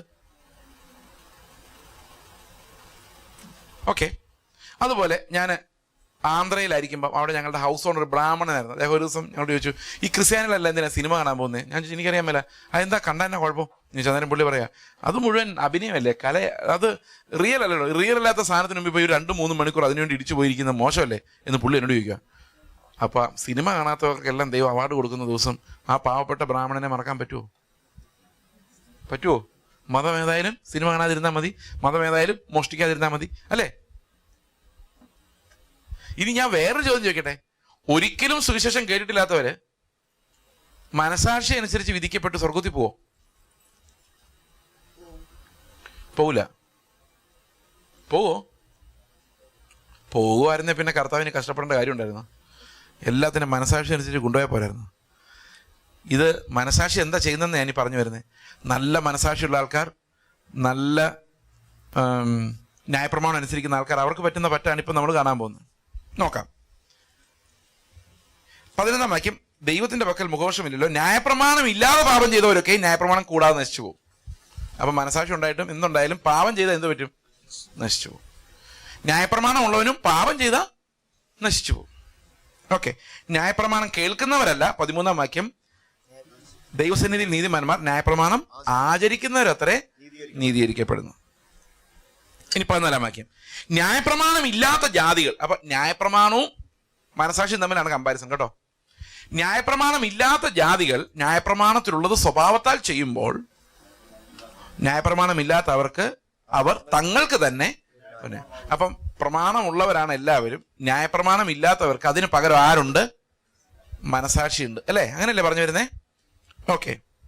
15-ാം വാക്യം, അവരുടെ മനസാക്ഷി കൂടെ സാക്ഷ്യം പറഞ്ഞും അവരുടെ വിചാരങ്ങൾ തമ്മിൽ കുറ്റം ചുമത്തുകയോ പ്രതിവാദിക്കുകയോ ചെയ്തുകൊണ്ട് അവർ ന്യായപ്രമാണത്തിന്റെ പ്രവൃത്തി തങ്ങളുടെ ഹൃദയങ്ങളിൽ എഴുതിയിരിക്കുന്നതായി കാണിക്കുന്നു. അപ്പം ലോകത്തിലെല്ലാ മനുഷ്യർക്കും ഒരു പ്രമാണമുണ്ട്. അത് പൊതു വെളിപ്പാടിൽ നിന്ന് വരുന്നതാണ്. കാരണം പ്രമാണങ്ങൾ, മനസാക്ഷിയുടെ പ്രമാണം എവിടെ നിന്ന് വരുന്ന? പൊതു വെളിപ്പാടിൽ നിന്ന് വരുന്ന, അല്ലെ? മനസാക്ഷി എവിടെ നിന്ന്? നമ്മൾ ജനിക്കുമ്പോഴേ ആ നന്മ തിന്മകളുടെ സിസ്റ്റത്തിനകത്ത് നമുക്കൊരു മനസാക്ഷിയുണ്ട്. ആ മനസാക്ഷി ലോകത്തിൽ അവിശ്വാസികൾക്കുണ്ട്, ദൈവത്തിൽ വിശ്വസിക്കാത്തവർക്കുണ്ട് മനസാക്ഷി. അത് പൊതു വെളിപ്പാടിന്റെ ഭാഗമാണ്. നന്മ തിന്മകളെ കുറിച്ചുള്ള അറിവ് അത് ലോകത്തുള്ള സകല മനുഷ്യർക്കുണ്ട്. ഇനി പക്ഷെ പ്രശ്നം എന്താണെന്നറിയോ? 16-ാം വാക്യമാണ് പ്രശ്നം. ദൈവം യേശുക്രിസ്തു മുഖാന്തരം മനുഷ്യരുടെ രഹസ്യങ്ങളെ എന്തിനാ വിധിക്കുന്നേ? പരസ്യമായിട്ട് എന്ത് കാണിച്ചു എന്നുള്ളതല്ല. പരസ്യമായിട്ട് ഇവരാരും ഒന്നും കാണിക്കുന്നില്ല. പക്ഷെ വിധി വരുമ്പം എന്തോ കാണിക്കുന്നത്? എന്താ വിധിക്കുന്നത് നോക്കിയേ. ദൈവം യേശുക്രിസ്തു മുഖാന്തരം മനുഷ്യരുടെ രഹസ്യങ്ങളെ എന്റെ സുവിശേഷ പ്രകാരം ന്യായം വിധിക്കുന്ന നാളിലാണ് ഈ ന്യായപ്രമാണവും മനസാക്ഷിയൊക്കെ മറുപടി പറയേണ്ടത്. മനസ്സിലായോ? ഈ വാക്യം നമ്മളിങ്ങനെ തുടർന്ന് വായിച്ചുകൊണ്ടിരുന്നാൽ ഇതെങ്ങനെ തീരെയല്ല. നമുക്ക് ഈ വിഷയത്തിന് ഉത്തരം വേണമല്ലോ. നമുക്കിതിന്റെ 3:9 മുതൽ വായിക്കാം. 3:20 തീരുന്നേ. 9-ാം വാക്യം, ആകയാൽ എന്ത്? നമുക്ക് വിശേഷതയുണ്ടോ? അശേഷമില്ല. യഹൂദന്മാരും യവനന്മാരും, അതായത് ന്യായപ്രമാണക്കാരും മനസാക്ഷിക്കാരും ഒരുപോലെ പാപത്തിന് കീഴാകുന്നു എന്ന് നാം മുൻപേ തെളിയിച്ചുവല്ലോ. അപ്പം 2-ാം അധ്യായത്തിന്റെ 15 മുതൽ 3-ാം അധ്യായത്തിന്റെ 8 വരെ പൗലോസ് തെളിയിക്കുന്നത്, നിങ്ങൾ വായിച്ചു നോക്കിയാൽ മതി. പൗലോസ് തെളിയിക്കുന്നത് ന്യായപ്രമാണത്തിൽ ഒരാൾ ലംഘിച്ചാൽ അവൻ എല്ലാം ലംഘിച്ചതുപോലെയാണ്. അതുപോലെ തന്നെ മനസാക്ഷിയിലുള്ള ഏതെങ്കിലും ഒരു കാര്യം അവൻ അനുസരിച്ചില്ലെങ്കിൽ ഒന്നും അനുസരിക്കാത്തത് പോലെയാണ്. അതുകൊണ്ട് ന്യായപ്രമാണമായാലും മനസാക്ഷിയായാലും പാപികളല്ലാത്ത ആരും ഇല്ല. 9-ാം വാക്യം വായിച്ചേ. ആകയാൽ എന്ത്? നമുക്ക് വിശേഷതയുണ്ടോ? അശേഷമില്ല. യഹൂദന്മാരും യവനന്മാരും ഒരുപോലെ പാപം ചെയ്യുന്നു എന്നല്ല, പാപത്തിന് കീഴാകുന്നു, പാപത്തിന്റെ അടിമകൾ ആകുന്നു. ഇതാണ് ഉപദേശ രൂപത്തിന്റെ പ്രധാന ഭാഗം. പാപത്തിന്റെ അടിമത്തമാണ്. പാപത്തിന് കീഴാകുന്നു നാം മുൻപേ തെളിയിച്ചുവല്ലോ. അടുത്തത്, നീതിമാൻ ആരുമില്ല, ഒരുത്തൻ പോലുമില്ല, ഗ്രഹിക്കുന്നവനില്ല, ദൈവത്തെ അന്വേഷിക്കുന്നവനില്ല. ഒന്ന് നിർത്താം. നീതിമാൻ ആരുമില്ല, സമ്മതിച്ചോ? ലോകത്തിൽ ഒരു നീതിമാനും ഇല്ല. ഇപ്പൊ ഉണ്ടോ? ഇവിടെ ഉണ്ടോ? ഇപ്പൊ പറയേണ്ട ഉത്തരം ഇത്തിരി കഴിയുമ്പോൾ പറഞ്ഞാൽ മതി. ഇപ്പൊ പറഞ്ഞാൽ ചിലപ്പോൾ തെറ്റിപ്പോകും. ഓക്കെ, നീതിമാൻ ആരുമില്ല, ഒരുത്തൻ പോലും ഇല്ല. നീതിമാൻ ഇല്ലെന്ന് പറഞ്ഞാൽ അത് നമുക്ക് മനസ്സിലാവത്തുമില്ല. ഗ്രഹിക്കുന്നവനും ഇല്ല. എല്ലാവരും പാപികളെന്ന് പറയുമ്പോൾ പറയും, ഞങ്ങളുടെ അടുത്ത് പറയേണ്ടത് അപ്പുറത്തെ വീട്ടുകാരോട് പറ, ഞങ്ങൾ ആരുടെയും പൈസ തട്ടിയെടുക്കുന്നില്ല, ഞങ്ങൾ അധ്വാനിച്ച് ജീവിക്കുന്നു, അതിൻ്റെ ഒരു ദശാംശം കൊടുക്കുന്നു, ആഴ്ചയിൽ 2 തൊട്ട് ഉപവസിക്കുന്നു, ഞങ്ങൾ ശേഷം അവരെ പോലെ ഒന്നുമല്ല. അതുകൊണ്ട് എന്തില്ല? നീതിമാനുണ്ടോ? നീതിമാൻ ആരുമില്ല, ഒരുത്തൻ പോലും ഇല്ല. നീതിമാനല്ല നീ എന്ന് പറഞ്ഞാൽ അവർക്ക് ഇഷ്ടപ്പെടുത്തില്ല. ഗ്രഹിക്കുന്നവനും ഇല്ല. അടുത്തതാണ് ഏറ്റവും വലിയ ഞെട്ടിപ്പിക്കുന്ന വാക്യം, ദൈവത്തെ അന്വേഷിക്കുന്നവനും ഇല്ല. ഇത് നിങ്ങൾ വിശ്വസിക്കുന്നുണ്ടോ? ദൈവത്തെ അന്വേഷിക്കുന്ന എത്രയോ പേരുണ്ട്. നിങ്ങൾ സാക്ഷ്യം കേട്ടിട്ടില്ലേ? ഒരു ദൈവമുണ്ടെങ്കിൽ എനിക്ക് വെളിപ്പെടണേ എന്ന് ഞാൻ പ്രാർത്ഥിച്ചു, ദൈവം എനിക്ക്. കേട്ടിട്ടുണ്ടോ? ഇഷ്ടം പോലെ കേട്ടിട്ടുണ്ടല്ലേ? നിങ്ങൾ ചിലപ്പോൾ പറഞ്ഞിട്ടുണ്ടാവും, ദൈവം വെളിപ്പെടുത്തി തന്നിട്ടും ഉണ്ടാവും. അത് അങ്ങനെയൊക്കെ സംഭവിച്ചിട്ടുണ്ടാവും, ഇല്ലെന്ന് ഞാൻ പറയുന്നില്ല. ദൈവമേ നീ എവിടെ? വലിയ ചോദ്യമല്ലേ? നീ എവിടെയാ? നിന്നെ കാണാൻ എനിക്ക് ഭയങ്കര. ഒന്നും പറയണ്ട, കർത്താവ് വരും. ഇന്ന് വരുമോ? വന്ന പോവോ? അതറിയാൻ മേല. പക്ഷെ ആമേൻ കർത്താവേ എന്ന് പറയുമ്പോൾ ഉടനെ വേഗം വരണേന്ന് പറയും. പോകുമല്ലോ എന്നറിയാൻ മേല. അപ്പൊ ആർക്ക് വേണ്ടിയാ കർത്താവ് വരുന്നേ? ഓക്കെ, നമുക്ക് അങ്ങോട്ടൊക്കെ വരാം. അപ്പൊ ഇവിടെ പാപം ഒരു മനുഷ്യന്റെ ഉള്ളിൽ വന്നാല് അവൻ എന്താ? നീതിമാനല്ല, ഒരുത്തം പോലുമില്ല, ഗ്രഹിക്കുന്നവനില്ല, ദൈവത്തെ അന്വേഷിക്കുന്നവനും ഇല്ല. ഈ ദൈവത്തെ അന്വേഷിക്കാൻ മനുഷ്യന് കഴിയില്ല. അതിന്റെ പ്രധാനപ്പെട്ട കാര്യം എന്താണെന്ന് വെച്ച് കഴിഞ്ഞാൽ, ഞാൻ ഇവിടുത്തെ കള്ളനും ഈ പാസ്റ്റർ ഇവിടുത്തെ പോലീസുകാരനാണെന്ന് വിചാരിച്ചോ. ഞാൻ വന്നിട്ട് രാവിലെ പാസ്റ്ററെ കണ്ടായിരുന്നോ എന്നീ കള്ളൻ ചോദിക്കുന്നത് എന്തിനാ? അല്ലേ വേണ്ട, നിങ്ങൾ ബൈക്കുമായിട്ട് കേരളത്തിലൂടെ പോകുമ്പം ആ വഴിയിലെങ്ങാനും പോലീസ് ചെക്കിങ് ഉണ്ടോ എന്ന് ചോദിക്കുന്നത് എന്തിനാ? അതിലേ പോയി പോലീസുകാർക്ക് ഒരു ഷേക്കാൻ്റെ കൊടുത്തിട്ട് പോകാൻ വേണ്ടിയാണോ? വേറെ വഴിയെ പോകാൻ വേണ്ടിയാ. അപ്പൊ നമ്മൾ ദൈവത്തെ അന്വേഷിക്കുന്നത് എന്തിനായിരിക്കും? ഈ കള്ളന്മാരാണല്ലോ നമ്മളെല്ലാം. ദൈവത്തെ അന്വേഷിക്കുന്നത് എന്തിനായിരിക്കും? രക്ഷപ്പെടാനേ അന്വേഷിക്കാൻ പറ്റുള്ളൂ. കള്ളന്മാർക്ക് അത്ര പോലീസുകാരെ അന്വേഷിക്കാൻ പറ്റുള്ളൂ. പിന്നെ നമ്മൾ ദൈവത്തെ പോലീസുകാരനായിട്ടല്ല, നമ്മുടെ അതേ സ്വഭാവമുള്ള ഒരാളായിട്ട് കാണുന്നതുകൊണ്ടാണ് നമ്മൾ അന്വേഷിച്ച് നടക്കുന്നത്, അല്ലേ? നമ്മുടെ അതേ സ്വഭാവമുള്ളൊരു ദൈവത്തെ. അതാണ് ഈ തിയോളജിയിലൊരു വാക്കുണ്ട്, നിങ്ങൾ ഇപ്പം തന്നെ മറന്നേക്കണം. എനിക്ക് തിയോളജി പറയുന്നത് ഇഷ്ടമില്ല, എങ്കിൽ ഈ വാക്ക് നിങ്ങൾക്ക് വളരെ പ്രയോജനപ്പെടും. അതിൻ്റെ ആശയം, തിയോളജിയിലൊരു വാക്കുണ്ട് മനുഷ്യരുടെ ദൈവാന്വേഷണത്തെക്കുറിച്ച്. അത് ഇൻകർവേറ്റസ് ഇൻസേ എന്ന ലാറ്റിൻ വാക്കാ. എന്ന് പറഞ്ഞാൽ അതിൻ്റെ അർത്ഥം, കർവ് എന്ന് പറഞ്ഞാൽ എന്താണെന്നറിയോ? വളഞ്ഞിരിക്കുന്നു. അപ്പൊ മനുഷ്യൻ ദൈവത്തെ അന്വേഷിക്കുന്നതെല്ലാം വളഞ്ഞിരിക്കുന്ന. അത് മനുഷ്യർ പറയുന്നത് മാത്രമല്ല, ശാസ്ത്രം അങ്ങനെ തന്നെ പറയുന്നത്. അതായത് നിങ്ങളൊന്ന് ആലോചിച്ച് നോക്കിയേ, അവിടെ ഒരു പോയിന്റ് ഇട്ടു, ഈ ഭിത്തിയിൽ ഒരു പോയിന്റ് ഇട്ടു, ഓക്കെ, എക്സാക്ട്ലി താഴെ നേരെ ഒരു വര വരച്ചിട്ട് ഇവിടെ ഒരു പോയിന്റ് ഇട്ടു, അവിടെ ഒരു പോയിന്റ് ഇട്ടു. നിങ്ങളുടെ രണ്ട് വരയെ തമ്മിൽ കൂട്ടി യോജിപ്പിച്ച് നോക്കിയേ, ഒരു കയറിട്ട് സ്ട്രൈറ്റ് ലൈൻ ആയിരിക്കുമോ? ആയിരിക്കില്ല. എന്തുകൊണ്ടായിരിക്കില്ലെന്നറിയോ? ആർക്ക് പറയാം? സയൻസ് പഠിച്ചിട്ടുള്ള പിള്ളേർ ആരെങ്കിലും ഇവിടെ ഉണ്ടോ? ആരെങ്കിലും ഒന്ന് പറയൂ, നാണക്കേടുണ്ടാക്കല്ലേ, പറയൂ. 4ാം ക്ലാസ്സിൽ സയൻസ് പഠിച്ചിട്ടുള്ള പിള്ളേരില്ലേ ഇവിടെ? ഭൂമി ഉരുണ്ടതായതുകൊണ്ട് എങ്ങനെ വരച്ചാലും ഇത് വളഞ്ഞിരിക്കുള്ളൂ. ഞാനൊരു എക്സാമ്പിൾ പറയാം. ഒരു ഗ്ലോബിന് മുകളിൽ കൂടെ ഒരു ഉറുമ്പ് ഇങ്ങനെ പോയിക്കൊണ്ടിരിക്കുക. ഉറുമ്പ് വിചാരിക്കുന്നത് നേരെ പോകുന്നു, വലിയ ഗ്ലോബാ, അതിങ്ങനെ കടൽ താണ്ടി കര താണ്ടി ഇങ്ങനെ പോയിക്കൊണ്ടിരിക്കുക. പക്ഷെ ഇത് നോക്കി നിൽക്കുന്ന ആൾക്കറിയാം ഇത് വളഞ്ഞ എവിടം വരെ പോകുന്നു. അതെവിടെ തന്നെ ചെല്ലും? അതേ സ്ഥലത്ത് തന്നെ ചെല്ലും. മനസ്സിലായോ? ഇതിനെയാണ് തിയോളജിയിൽ ഇൻകർവേറ്റസ് ഇൻസേ എന്ന് പറയുന്നത്. എന്ന് പറഞ്ഞാൽ നമ്മുടെ ദൈവാന്വേഷണങ്ങളെല്ലാം വളഞ്ഞ് അവസാനം എവിടെ ചെല്ലും? നമ്മുടെ അടുത്ത് തന്നെ വരുള്ളൂ. ഇതെങ്ങനെ വരുന്നതെന്ന്, ഇപ്പം ഞാൻ ഇവിടെ നിന്ന് ഒരു പാലം പണിത് നേരെ ക്വൈറ്റ് നേരെ നോക്കിയാൽ ബോംബെ ആണോ അതോ ആണോ? ഇവിടെ നേരെ കിഴക്കോട്ട് ഒരു സ്ട്രെയിറ്റ് പാലം പണിത് കടലിന് മുകളിൽ കൂടെ. ഇപ്പം കടലിന് അടിയിൽ കൂടെയൊക്കെ ഇവിടെ പാലം പണി, മുകളിൽ കൂടെ സ്ട്രെയിറ്റ് നടന്ന് അവിടെ ചെന്നു. പക്ഷെ എന്താ സംഭവിച്ചെന്നറിയാം? ഞാൻ വിചാരിച്ചാൽ നേരെ നടന്നതെന്നാ, പക്ഷെ ശരിക്കും വളഞ്ഞാ പോയേക്കുന്നത്, അല്ലേ? ഇനി അങ്ങ് സ്ട്രെയിറ്റ് ആയിട്ടൊരു ബ്രിഡ്ജ് ഉണ്ടാക്കിയാൽ അത് നേരെ കറങ്ങി നമ്മൾ എവിടെ തന്നെ വരും? ഈ പോയ സ്ഥലത്ത് തന്നെ വരും. ഹിന്ദുക്കൾ ഇത് നേരത്തെ കണ്ടുപിടിച്ചു. അവർ പറഞ്ഞു നേതി എവിടെ അന്വേഷിച്ച് അവസാനം ഒരു കാര്യം മനസ്സിലായി, അഹം ബ്രഹ്മാസ്മി, ഞാൻ തന്നെയാണ് അവൻ, അല്ല ഞാൻ തന്നെയാണ് ദൈവം. ഈ ഞാൻ തന്നെയാണ് ദൈവം എന്ന് ഹിന്ദുക്കൾ പറയുമ്പോൾ ഒരു വലിയ പ്രശ്നമുണ്ട്. നമ്മൾ പറയുന്ന ദൈവത്തിന് ഗുണങ്ങളുണ്ട്, നല്ലവൻ, വിശ്വസ്തൻ, വിശുദ്ധൻ, സ്നേഹവാൻ. പക്ഷെ ഹിന്ദുക്കൾ പറയുന്ന ദൈവത്തിന് ഗുണങ്ങളില്ല, നിർഗുണ പരബ്രഹ്മം. അതെന്തുണ്ടെന്നറിയോ? അന്വേഷിച്ച് കണ്ടുപിടിച്ച ആരെയാ? എന്നെ. അപ്പോൾ ന്യായമായിട്ട് ആൾക്കാർ ചോദിക്കുകയല്ലേ, സ്നേഹം എന്തിയെ, കരുണ എന്തി, ഇതൊന്നും ഇല്ലല്ലോ. അപ്പോൾ അവർ പറഞ്ഞു ദൈവം എന്ന് പറഞ്ഞാൽ ഒരു ഗുണമില്ലാത്തവൻ, അത് ഞാൻ, നിർഗുണൻ. മനസ്സിലായോ? അപ്പം ഹിന്ദുക്കളത് ആദ്യം കണ്ടുപിടിച്ചിട്ടുണ്ട്, വളഞ്ഞ് അവനെ മാത്രമേ കണ്ടുപിടിക്കുകയുള്ളൂ എന്നുള്ളത്. ബൈബിളിൽ അങ്ങനെ തന്നെ പറയുന്നത്, ദൈവത്തെ അന്വേഷിക്കുന്ന ആരുമില്ല. നമ്മൾ ആരെ അന്വേഷിക്കുന്നതെന്ന് ഞാൻ പറഞ്ഞുതരാം. ഒരു എക്സാമ്പിൾ പറയാം. എനിക്ക് 4 പിള്ളേരാണ്. ഈ 4 പിള്ളേരും അമേരിക്കയിൽ പോയി പഠിക്കണമെന്ന് എൻ്റെ ആഗ്രഹം. ഞാൻ അതിനു വേണ്ടി ഉപവാസം എടുത്ത് പ്രാർത്ഥിച്ചുകൊണ്ടിരിക്കുക. ചുമ്മാ കേട്ടോ, എക്സാമ്പിളാ. എനിക്കങ്ങനെ ഒരു ആഗ്രഹമില്ല. ദൈവത്തിൻ്റെ ഇഷ്ടം എന്തായിരിക്കും അപ്പം? ന്യായമായിട്ടും നമ്മുടെ നല്ല ആഗ്രഹങ്ങളെ സാധിപ്പിക്കുന്ന ദൈവം, അല്ലേ? അപ്പം ദൈവത്തിൻ്റെ ഇഷ്ടം എന്തായിരിക്കും? ഇവൻ കുറേ നാളായി കരയുന്നു, ഇവൻ്റെ പിള്ളേരെ അമേരിക്ക വിട്ട് പഠിപ്പിച്ചേക്കാം. എന്താ എൻ്റെ പിള്ളേർ അമേരിക്ക പോകാത്തത്? പിശാചിൻ്റെ പോരാട്ടോ സഹോദരങ്ങൾ, അതാ പോകാത്തത്.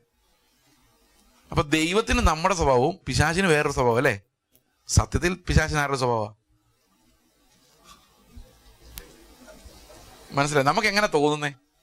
ദൈവത്തിന് നമ്മുടെ സ്വഭാവവും പിശാചിന് നമുക്ക് എതിരായ ഒരു സ്വഭാവം. സത്യം പറഞ്ഞാൽ പിശാചിന്റെ അതേ സ്വഭാവമുള്ളവരാണ് നമ്മൾ. അപ്പൊ വേറൊരാളിനെ പറയാം, അമേരിക്കയിലോട്ടൊന്നും പിള്ളേരെ വിടണ്ട, ശരിയല്ല, ഇപ്പൊ അവരെപ്പോഴാണ് തിരിച്ചു പറഞ്ഞു വിടുന്ന അറിയാൻ മേലെ. ഇപ്പം ട്രംപ് നാളെ എന്താ തീരുമാനിക്കുന്നത് ഇന്ന് ആർക്കും അറിയാൻ മേലെ, ട്രംപിന് പോലും അറിയാൻ മേലെ. അതുകൊണ്ട് അമേരിക്കയെക്കാളും നല്ലത് നിങ്ങൾ യൂറോപ്പിലെ വല്ല സ്കാൻഡിനേവിയൻ രാജ്യങ്ങൾ, ഡെൻമാർക്ക്, നോർവേ, സ്വീഡൻ, അവിടെയൊക്കെ പോയാൽ മതി. അവിടെ അടിച്ചു വരുന്നവർക്ക് 2 ലക്ഷം രൂപ അത്രേ. പ്ലാനുണ്ടോ? പുതിയ പ്ലാൻ വല്ലതും തുടങ്ങുമോ അറിയില്ല.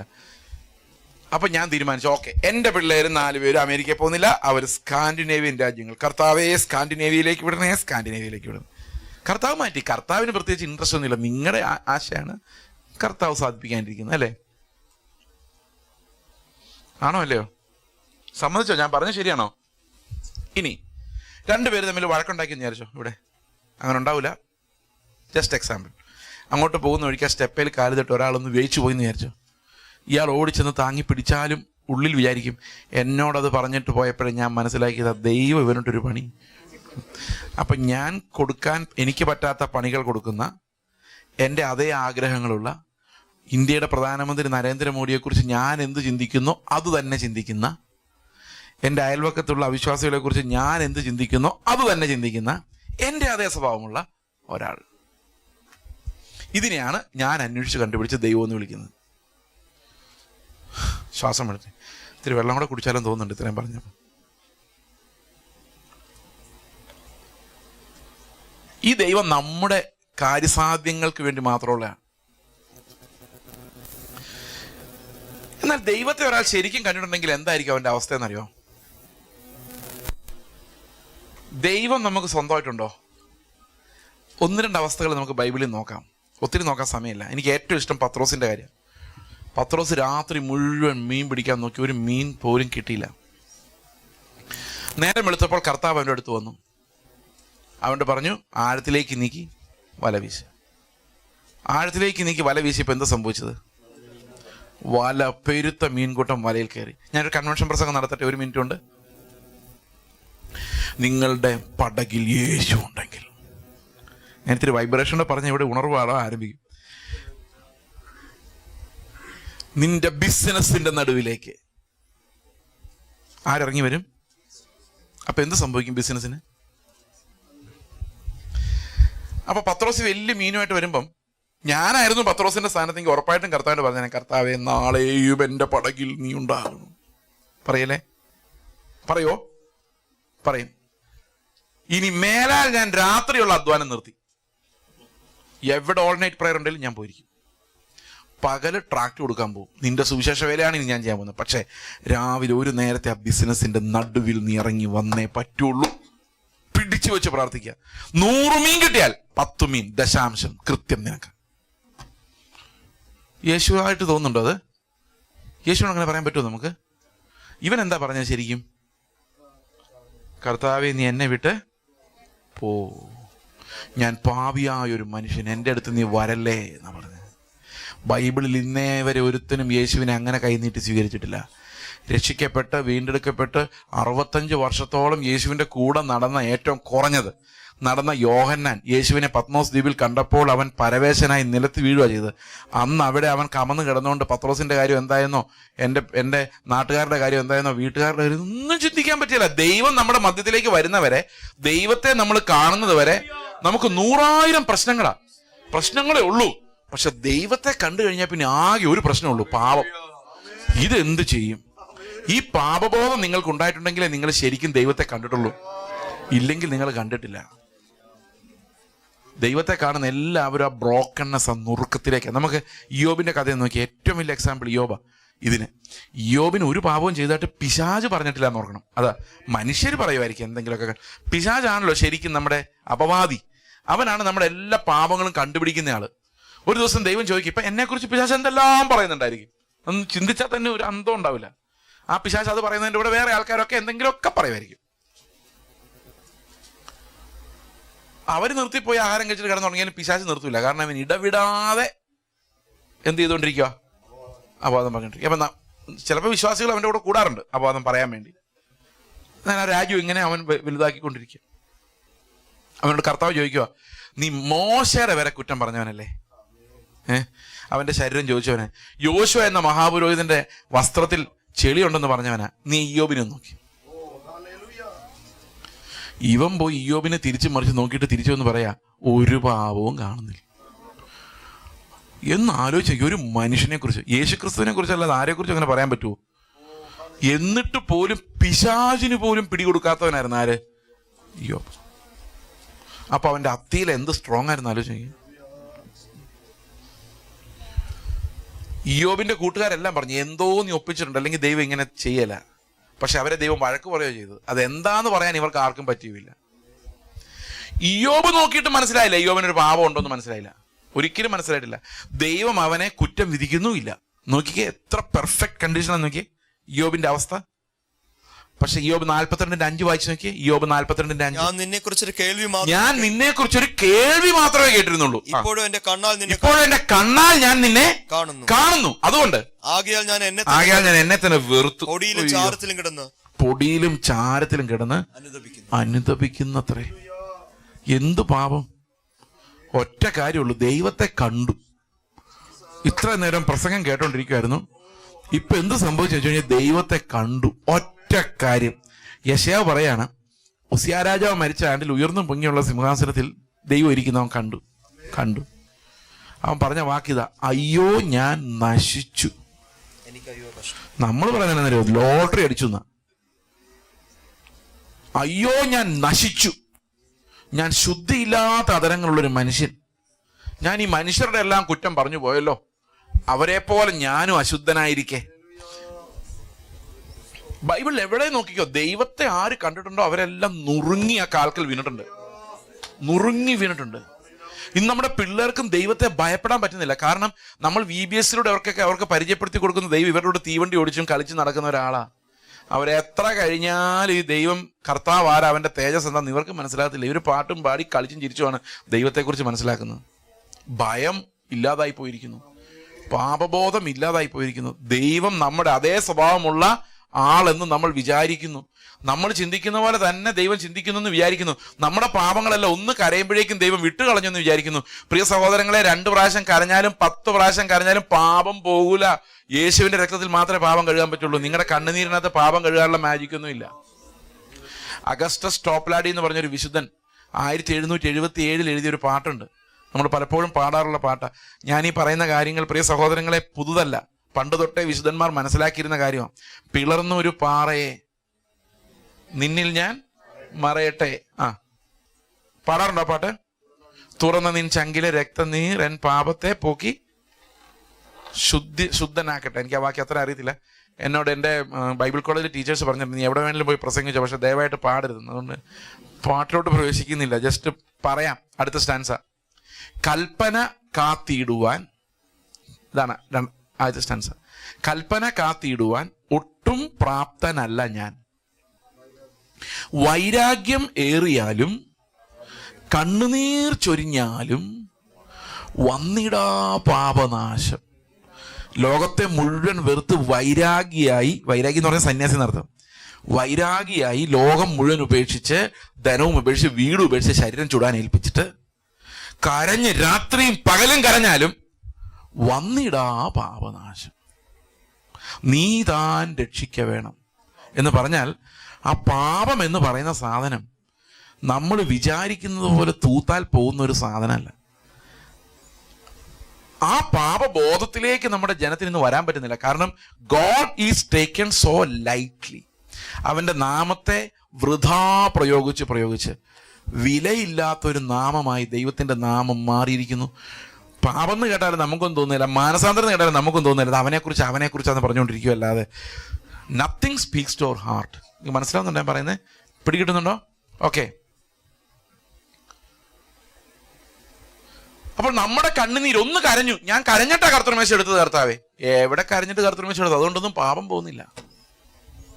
കണ്ണുനീർ ചൊരിഞ്ഞാലും വന്നിടാ പാപനാശം. അപ്പൊ നിങ്ങൾ വിചാരിക്കോ, ഈ മനുഷ്യൻ ഞങ്ങളെ കുരുക്കാൻ വന്നിരിക്കും. കുരുക്കാൻ തന്നെ വന്നിരിക്കുന്നു. ഞാൻ അനുഭവിച്ച കാര്യങ്ങളാണ്, ദൈവത്തിന് മുമ്പിൽ ഞാൻ തകർന്നു പോയ കാര്യങ്ങളാണ് ഈ പറഞ്ഞു വരുന്നത്. അത് കഴിഞ്ഞ് ഈ പാപത്തിന്റെ ഫലമുണ്ട്. അല്ലെ, മരം ഉണ്ടായ കാര്യം പറഞ്ഞില്ലായിരുന്നു? മരം, ഒരു മരത്തിന്റെ പ്രധാന ഭാഗങ്ങൾ എന്തൊക്കെയാ? പെട്ടെന്ന് പറ, പെട്ടെന്ന്. Roots, stem, leaves and fruits. നമുക്ക് ലീവ്സും ഫ്രൂട്ട്സും കൂടെ നമുക്ക് ഒന്നിച്ചെടുക്കാം. ഈ ലീവ്സ് എന്താ എനിക്ക് കണ്ടുപിടിക്കണം, ഞാൻ പാടാ. വെളിയിൽ കാണാവുന്ന ലീവ്സ് ആൻഡ് ഫ്രൂട്ട്സ് ആൾക്കാർ പെട്ടെന്ന് നോട്ട് ചെയ്യുന്നത്. Fruits, okay. ഈ ഫ്രൂട്ട്സ് കണ്ടാണ് ഒരു മനുഷ്യൻ നല്ലതാണോ ചെയ്തത്, അതാണ് പ്രവൃത്തികൾ. പ്രവൃത്തികളാൽ വരുന്ന പാപം. ഓക്കെ. ഇപ്പോൾ ഒരു അമ്മാവൻ വന്നായിരുന്നല്ലോ വീട്ടിൽ, ഓർമ്മയുണ്ടോ? ഓക്കെ. അമ്മാവൻ വന്നപ്പോൾ ആ കൊച്ചിൻ്റെ പ്രവൃത്തികളായിരുന്നു നല്ലത്, ഹൃദയത്തിലായിരുന്നു ചിന്തകളായിരുന്നു നല്ലത്?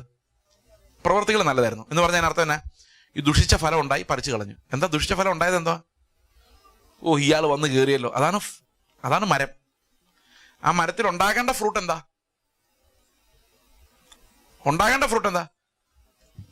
ഇങ്ങേർക്ക് വേറെ പണിയൊന്നുമില്ലേ? വീട്ടിലടങ്ങിയിരുന്ന എന്നാ കുഴപ്പം? എനിക്കിവിടെ സമയമൊന്നുമില്ല, ഞങ്ങൾ വെളിയിൽ പോവാ, നിങ്ങൾ എവിടെയെങ്കിലും പൊക്കോ. ഇതാണ് ശരിക്കും വരേണ്ട ഫ്രൂട്ട്. അതല്ലേ ശരിക്കും വരേണ്ട ഫ്രൂട്ട്? അത് പറിച്ചു കളഞ്ഞിട്ട് പിന്നെ എന്താ പറഞ്ഞത്? അയ്യോ എത്ര നാളായി വന്നിട്ടെന്നാ ചോദിച്ചല്ലേ. മരം നന്നായോ?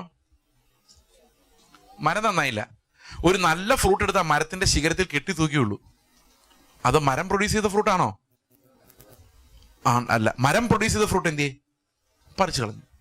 അപ്പൊ നമ്മൾ വിചാരിക്കുന്ന മരം പ്രൊഡ്യൂസ് ചെയ്യുന്ന ഫ്രൂട്ടുകൾ പറിച്ചു കളഞ്ഞാൽ മാനസാന്തരമായിരുന്ന. പിള്ളേരോട് ദേഷ്യം തോന്നി, ഫ്രൂട്ട് പറിച്ചു കളഞ്ഞു, ദേഷ്യപ്പെട്ടതിന് സോറി, ഫ്രൂട്ട് പോയി. എനിക്ക് ലോകത്തോട് മോഹം ഉണ്ടായി, കർത്താവേ സോറി, അത് പറിച്ചു കളഞ്ഞു. ഇങ്ങനെ പറിച്ചു കളഞ്ഞ പാപം പോവോ? പഴം മാത്രമേ പോവുള്ളൂ. അപ്പൊ ഈ കൊച്ചിനൊരു ആഗ്രഹം, ഈ അമ്മാവൻ വന്നു കയറിയല്ലോ, എപ്പോൾ പോകുന്നു അറിയണം. എന്തായാലും ശല്യമാണ്, സമാധാനം കിട്ടുന്നില്ല. ഇന്ന് പോകുമോ ഇല്ലയോ, ആ ആൾ ഇന്ന് പോകുമോ ഇല്ലയോ എന്നറിയാൻ എന്താ വഴി? എന്ത് ചോദിക്കണം? എപ്പം പോകുന്ന വെച്ചാൽ മഹാമോശ ചോദിക്കരുത്. ആ ചേച്ചിക്ക് ശരിക്കും അഭിനയിക്കാൻ അറിയത്തില്ല, അതാണ് എൻ്റെ പ്രശ്നം. അഭിനയിക്കാൻ അറിയാമെങ്കിൽ നല്ല വഴികൾ ഞാൻ പറഞ്ഞുതരാം. ഒന്ന്, അമ്മാവൻ ഡ്രസ്സ് മാറുന്നില്ലേന്ന് ചോദിക്കാം.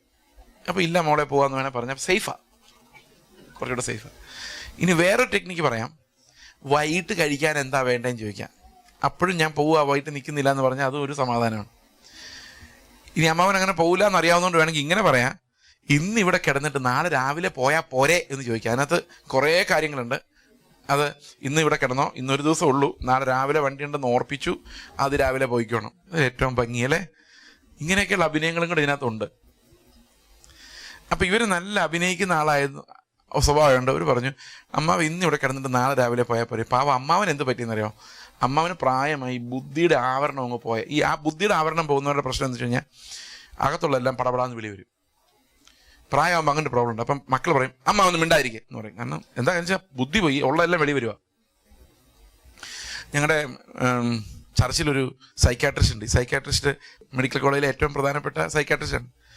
ഇപ്പോൾ പുള്ളി ഒരു ദിവസം പറഞ്ഞു, പാസ്റ്റർ എനിക്കൊരു കാര്യം പറയാൻ. ഞാൻ പറഞ്ഞു എന്താണെന്ന് ചോദിച്ചു. എപ്പോഴും അന്യഭാഷ പറഞ്ഞ് പ്രാർത്ഥിച്ചുകൊണ്ടിരിക്കുന്ന ഒരു പെന്തക്കോസ്തുകാരിക്ക് ഒരു തട്ട് കിട്ടി തലയ്ക്ക് എന്ന് പറഞ്ഞാൽ അടിച്ചതല്ല, ഒരു സ്ക്രൂ മോശമായി. പുള്ളിക്കാരി വായെടുത്ത തെറിയും ചീത്തയെ പറയുന്നു പറഞ്ഞു. എല്ലാവരും തെറി പറയാമെന്ന് പറഞ്ഞു. അതായത് ഡോക്ടർക്ക് തെറിയാന്ന് മനസ്സിലാകുന്നില്ല, അത്ര കോംപ്ലിക്കേറ്റഡ് തെറികളാണ്. അത് അറ്റൻഡർമാരെ പറഞ്ഞു കൊടുക്കുന്നത് തെറിയാന്ന് പറഞ്ഞു കൊടുക്കുന്നത്. ഡോക്ടർ എന്നോട് ചോദിക്കുക പാസ്റ്റർ ഇത് എന്നാ ഇങ്ങനെ സംഭവിക്കുന്നത്? ഇത്രയും പ്രാർത്ഥിച്ച് അന്യഭാഷ പറഞ്ഞുകൊണ്ട് നാളുടെ ഉള്ളിൽ എവിടെ നിന്ന് ഇത്രയും തെറി വന്ന്? അപ്പം ഞാൻ പറഞ്ഞു, ഡോക്ടറുടെ ബുക്കിൽ തന്നെ അതിൻ്റെ മറുപടി ഉള്ളത്. കാരണം സൈക്കോളജി പഠിക്കുന്നവർക്ക് അറിയാവുന്ന കാര്യമാണ്. ഡോക്ടറുടെ ബുക്കിൽ തന്നെ അതിന് മറുപടി ഉണ്ട്. കാരണം നമ്മൾ ഒരുത്തിൻ്റെ സഹോദരനെ കാണുന്നു, ഉള്ളിൽ നല്ല ചീത്തയാണ് വരുന്നത്, പക്ഷെ അത് സപ്രസ് ചെയ്ത് അടക്കിയിട്ട് സഹോദര പ്രൈസ് ദി ലോർഡ് എന്ന് പറഞ്ഞപ്പം നമ്മൾ ആ വന്ന സാധനം ഉണ്ടല്ലോ, ആ പഴം അതെങ്ങും പോയില്ല. അത് ആമാശയത്തിലേക്ക് അങ്ങ് ചുരുണ്ട് കയറിയതേ ഉള്ളൂ. ഇതിങ്ങനെ സപ്രസ് ചെയ്ത് അഭിനയിക്കാനുള്ള ബുദ്ധി അങ്ങ് പോയപ്പോൾ പിന്നെ എന്താണോ വായി വരുന്നതെല്ലാം. അപ്പോഴാണ് ഈ ഫലം എന്ത് സ്ട്രോങ് ആണെന്ന് നമുക്ക് മനസ്സിലാകുന്നത്. ഞാൻ ആദ്യമൊക്കെ ചിന്തിക്കുമായിരുന്നു, കർത്താവിൻ്റെ ന്യായവിസ്താരത്തിൻ്റെ ടേബിളിന് മുമ്പിൽ ഇവർ വന്നിരുന്നിട്ട് എല്ലാവരും പറയും, കർത്താവേ ഞങ്ങൾ പാപികളാണേ, ഞങ്ങളോട് ക്ഷമിക്കണേ എന്ന് പറഞ്ഞ് കരയുന്ന ഞാൻ വിചാരിച്ചിരുന്നത്, ഈ ലോകത്തെ പാപികൾ മുഴുവൻ. ഇപ്പോഴാണ് മനസ്സിലാവുന്നവർ അങ്ങനെ ഒന്നും ചെയ്തില്ല. അവർ നല്ല ഒന്നാന്തരം ചീത്തയും പറഞ്ഞ് പല്ലും കടിച്ച് ദേഷ്യപ്പെട്ട് അലറി വിളിച്ച് അവരുടെ ഉള്ളിലുള്ളതെല്ലാം കാണിച്ചിട്ടേ പോകുള്ളൂ. സൂക്ഷിച്ചോ, നമ്മുടെ ഹൃദയം യേശുവിൻ്റെ രക്തത്താൽ കഴുകപ്പെട്ടില്ലെങ്കിൽ ഇതൊന്നും മൂടി വയ്ക്കാൻ നിങ്ങളെ കൊണ്ട് പറ്റിയല്ല. എത്ര പഴം പറിച്ച് കളഞ്ഞാലും പ്രിയ സഹോദരങ്ങളെ രക്ഷപ്പെടാൻ പറ്റിയല്ല. കാരണം സകലതും അവൻ്റെ മുമ്പിൽ തുറന്നും മലർന്നതുമായി കിടക്കുന്നു. അവനോടത്രേ നമുക്ക് കാര്യമുള്ളത്. അപ്പോൾ ഈ അമ്മാവൻ എന്ത് പറഞ്ഞെന്നറിയോ?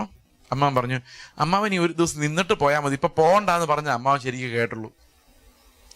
അപ്പൊ അമ്മാവൻ പറഞ്ഞു, മോളെ ഞാൻ ഇന്നങ്ങ് പോയേക്കാം, ആഹാരം കഴിച്ചിട്ട് അങ്ങ് പോയേക്കാന്ന് വിചാരിച്ചാ വന്നത്. ഇനി മോള് പറഞ്ഞ സ്ഥിതിക്ക് ഞാൻ ഒരാഴ്ച കഴിഞ്ഞേ പോകുന്നുള്ളൂ. ഈ കൊച്ചിന്റെ ഹൃദയത്തിനകത്ത് ബോംബ് പൊട്ടി. മിണ്ടാതിരുന്നെങ്കിൽ ആ പുള്ളി പൊക്കോണ്ടൻ. പക്ഷേ ആഹാരം ഉണ്ടായിക്കൊണ്ടിരുന്നപ്പോൾ ഈ കൊച്ചു ചിന്തിക്കുക, എൻ്റെ ദൈവമേ, ഞാൻ ഇത്രയും പള്ളിയിൽ പോകുന്നു, ഉപവാസം എടുക്കുന്നു, പ്രാർത്ഥിക്കുന്നു, ആരാധിക്കുന്നു, എനിക്ക് ഈ അപ്പച്ചനോടൊരു സ്നേഹം തോന്നുന്നില്ലല്ലോ, ഞാൻ എന്തൊരു സ്ത്രീയാണ്, എനിക്ക് വയ്യാത്ത ഒരാളുടെ ഒരു കരുണ എനിക്ക് തോന്നുന്നില്ലല്ലോ, അങ്ങനെ വിഷമിച്ചിരിക്കുക. അപ്പോൾ നേരത്തെ നമ്മൾ പറഞ്ഞ പോലെ, റോമാലേഖനം 1-ാം അധ്യായം പറഞ്ഞ പോലെ, എന്തുകൊണ്ടാണ് അസൂയൊക്കെ വരുന്നത്, വിഷമം ദേഷ്യമൊക്കെ വരുന്നത്? ദൈവത്തെ മഹത്വപ്പെടുത്താത്തതുകൊണ്ടല്ലേ. അപ്പോൾ ഈ കുട്ടി വിചാരിക്കുകയാണ്, ദൈവത്തെ മഹത്വപ്പെടുത്താം, രക്ഷപ്പെടുമെന്ന് നോക്കാം. ഓക്കെ, ദൈവത്തെ മഹത്വപ്പെടുത്തുന്നത് എങ്ങനെയെന്നറിയോ? നമുക്ക് രക്ഷപ്പെടാൻ പറ്റും. ഒത്തിരി പാപങ്ങൾ. ഇനി ദൈവത്തെ മഹത്വപ്പെടുത്തുമ്പോൾ സംഭവിക്കുന്നത് പഴമല്ല, നമ്മുടെ മരം ഒന്ന് മുറിച്ച് കളയുക. ഇങ്ങനെ പറഞ്ഞാൽ മതി, കർത്താവേ, ഈ അമ്മാവൻ ഇപ്പം കൃത്യമായിട്ട് എന്തിനാ വന്നതെന്ന് എനിക്കറിയാൻ വയ്യ. കാരണം നമ്മൾ വിചാരിക്കുന്ന ആത്മീയത എന്ന് പറഞ്ഞാൽ ബൈബിൾ കുറേ നേരം ഇരുന്ന് വായിക്കുന്നതാണ്. പക്ഷെ ശരിക്കുള്ള ആത്മീയത എന്ന് പറഞ്ഞാൽ ഇങ്ങനെ ഒരു മനുഷ്യനെ ഹാൻഡിൽ ചെയ്യുന്നതാണ്. മനസ്സിലായോ? അപ്പോൾ കർത്താവേ, നീ ഇയാളെ എൻ്റെ അടുത്ത് ഇന്ന് തന്നെ വിട്ടത് എന്നെ നിന്നെ പോലെ ആക്കാൻ വേണ്ടിയായിരിക്കും, ഇയാളോട് ക്ഷമിച്ച് സ്നേഹിച്ച് ക്ഷമ പഠിപ്പിക്കാൻ വേണ്ടിയായിരിക്കും. സ്തോത്രം, നീ അറിയാതെ ഒന്നും സംഭവിക്കുന്നില്ല. പ്രൈസ് ദി ലോർഡ് എന്ന് പറഞ്ഞു കഴിയുമ്പോഴേക്കും മരം മുറി. ചിന്തകളാ ആ മരങ്ങളെന്ന് ഞാൻ പറയുന്നത്. ചിന്തകൾ അതങ്ങ് മാറും. നമ്മൾ വെളിയിലോട്ട് ഇറങ്ങുമ്പോൾ ഭയങ്കര മഴയാന്ന് വെച്ചോ, ഇടി മഴയും കാറ്റും. നമ്മൾ ഈ മഴ എന്ന് പറയുന്നതിന് മുമ്പ് തക്ക സമയത്ത് മഴ അയക്കുന്ന ദൈവമേ നിനക്ക് സ്തോത്രം എന്നൊരു വാക്ക് പറഞ്ഞാൽ ഈ മഴയും നമുക്കൊരു സന്തോഷമാവും. കാരണം ആരെ തന്നത്? ദൈവം. വേറൊരു കാര്യം ഞാൻ പറയാം. നമ്മൾ വീട്ടിൽ പോകുമ്പം, വീട്ടിൽ പിള്ളേര്, ഭാര്യ, ഭർത്താവ് വൈകിട്ട് പ്രാർത്ഥിക്കും. ഈ പെന്തക്കോസ്തുകാരുടെ വേറൊരു പ്രശ്നം എന്ന് പറഞ്ഞാൽ ആരാധിക്കാൻ അറിയത്തില്ല എന്നുള്ളതാണ്. ഞാനിത് പറയുമ്പം എന്നോട് ദേഷ്യപ്പെട്ടിട്ടും കാര്യമില്ല, പക്ഷെ സത്യം പറഞ്ഞ് ആരാധിക്കാൻ അറിയത്തില്ല. എന്നാൽ ലോകത്തിൽ ഏറ്റവും കൂടുതൽ ആരാധിക്കുന്ന ഇവരാണ് താനും. ഞാൻ ആരാധിക്കാൻ അറിയത്തില്ല എന്ന് പറയാൻ കാരണം എന്നറിയാം. ഞാൻ ഒരു ചർച്ച ചെന്നു. ഇദ്ദേഹം പാടിയ പാട്ടെന്ന്, ആരാധനയ്ക്ക് പാടിയ പാട്ട് എന്നറിയാം, വീണ്ടെടുക്കപ്പെട്ട കൂട്ടമേ വേഗം ഉണർന്ന് രക്ഷിതാവിൻ വേല ചെയ്തില്ല. പാട്ടെല്ലാം കഴിഞ്ഞപ്പോൾ ഞാൻ അദ്ദേഹത്തോട് ചോദിച്ചു, ആരാധന എല്ലാം കഴിഞ്ഞപ്പോൾ ഞാൻ അദ്ദേഹത്തോട് ചോദിച്ചു, ഈ വീണ്ടെടുക്കപ്പെട്ട കൂട്ടമേ വേഗം ഉണർന്ന് രക്ഷിതാവിൻ വേല ചെയ്തില്ല, അത് ആരോടാ പറയുന്നത്? ആരോടാ പറയുന്നത്? മനുഷ്യരോട്. എന്താ പറയുന്നത്? നമുക്ക് പോയി ദൈവത്തിൻ്റെ വേല ചെയ്യാം. അതെപ്പോഴാണ് പറയുന്നത്? അത് ഒരു സഭായോഗം കഴിഞ്ഞ് നമ്മൾ കൂടിയിരുന്ന് ഒരാൾ ആഹ്വാനം ചെയ്യും, നമുക്ക് സുവിശേഷം പറയാൻ പോകണ്ടേ, നമുക്ക് ആ ഒരു പ്ലാനിങ്, സുവിശേഷീകരണത്തിനുള്ളൊരു ആഹ്വാനം. വീണ്ടെടുക്കപ്പെട്ട കൂട്ടമേ, നമുക്ക് ഉറങ്ങിയിരിക്കാൻ പറ്റിയല്ല, നമുക്ക് പോയി അവൻ്റെ പണി ചെയ്യാം. ദൈവത്തെ ആരാധിച്ചോ? ദൈവത്തെ ആരാധിക്കുന്നത് എങ്ങനെ? ദൈവമേ നിനക്ക് സ്തോത്രം, നീ ആരാധനയ്ക്ക് യോഗ്യൻ, നിന്നെ ഞാൻ മഹത്വപ്പെടുന്നു. പറഞ്ഞോ? പറഞ്ഞില്ല. നിങ്ങൾ പാടുന്ന പാട്ടുകളും ശ്രദ്ധിച്ചു നോക്കിയാൽ അത് ആരാധന ഉണ്ടാവില്ല. ആ താളമുണ്ട്. ചിലപ്പോൾ ഒരു പ്രാർത്ഥനയായിരിക്കും, ചിലപ്പോൾ സുവിശേഷീകരണത്തിനുള്ള ആഹ്വാനമായിരിക്കും, അതിൻ്റെ കൂടെ അന്യഭാഷ വരുന്നത്. അപ്പം അന്യഭാഷയിൽ നിങ്ങൾ പ്രാർത്ഥിക്കുമായിരുന്നോ? അന്യഭാഷയിൽ സുവിശേഷം പറയുമായിരുന്നോ? അന്യഭാഷയിൽ സഭയോട് ദൂത് കൊടുക്കുമായിരുന്നോ? ഇതൊന്നും നമുക്കറിയാൻ മേല. മനസ്സിലാവുന്നുണ്ടോ ഞാൻ പറയുന്നത്? ശ്രദ്ധിച്ചോ?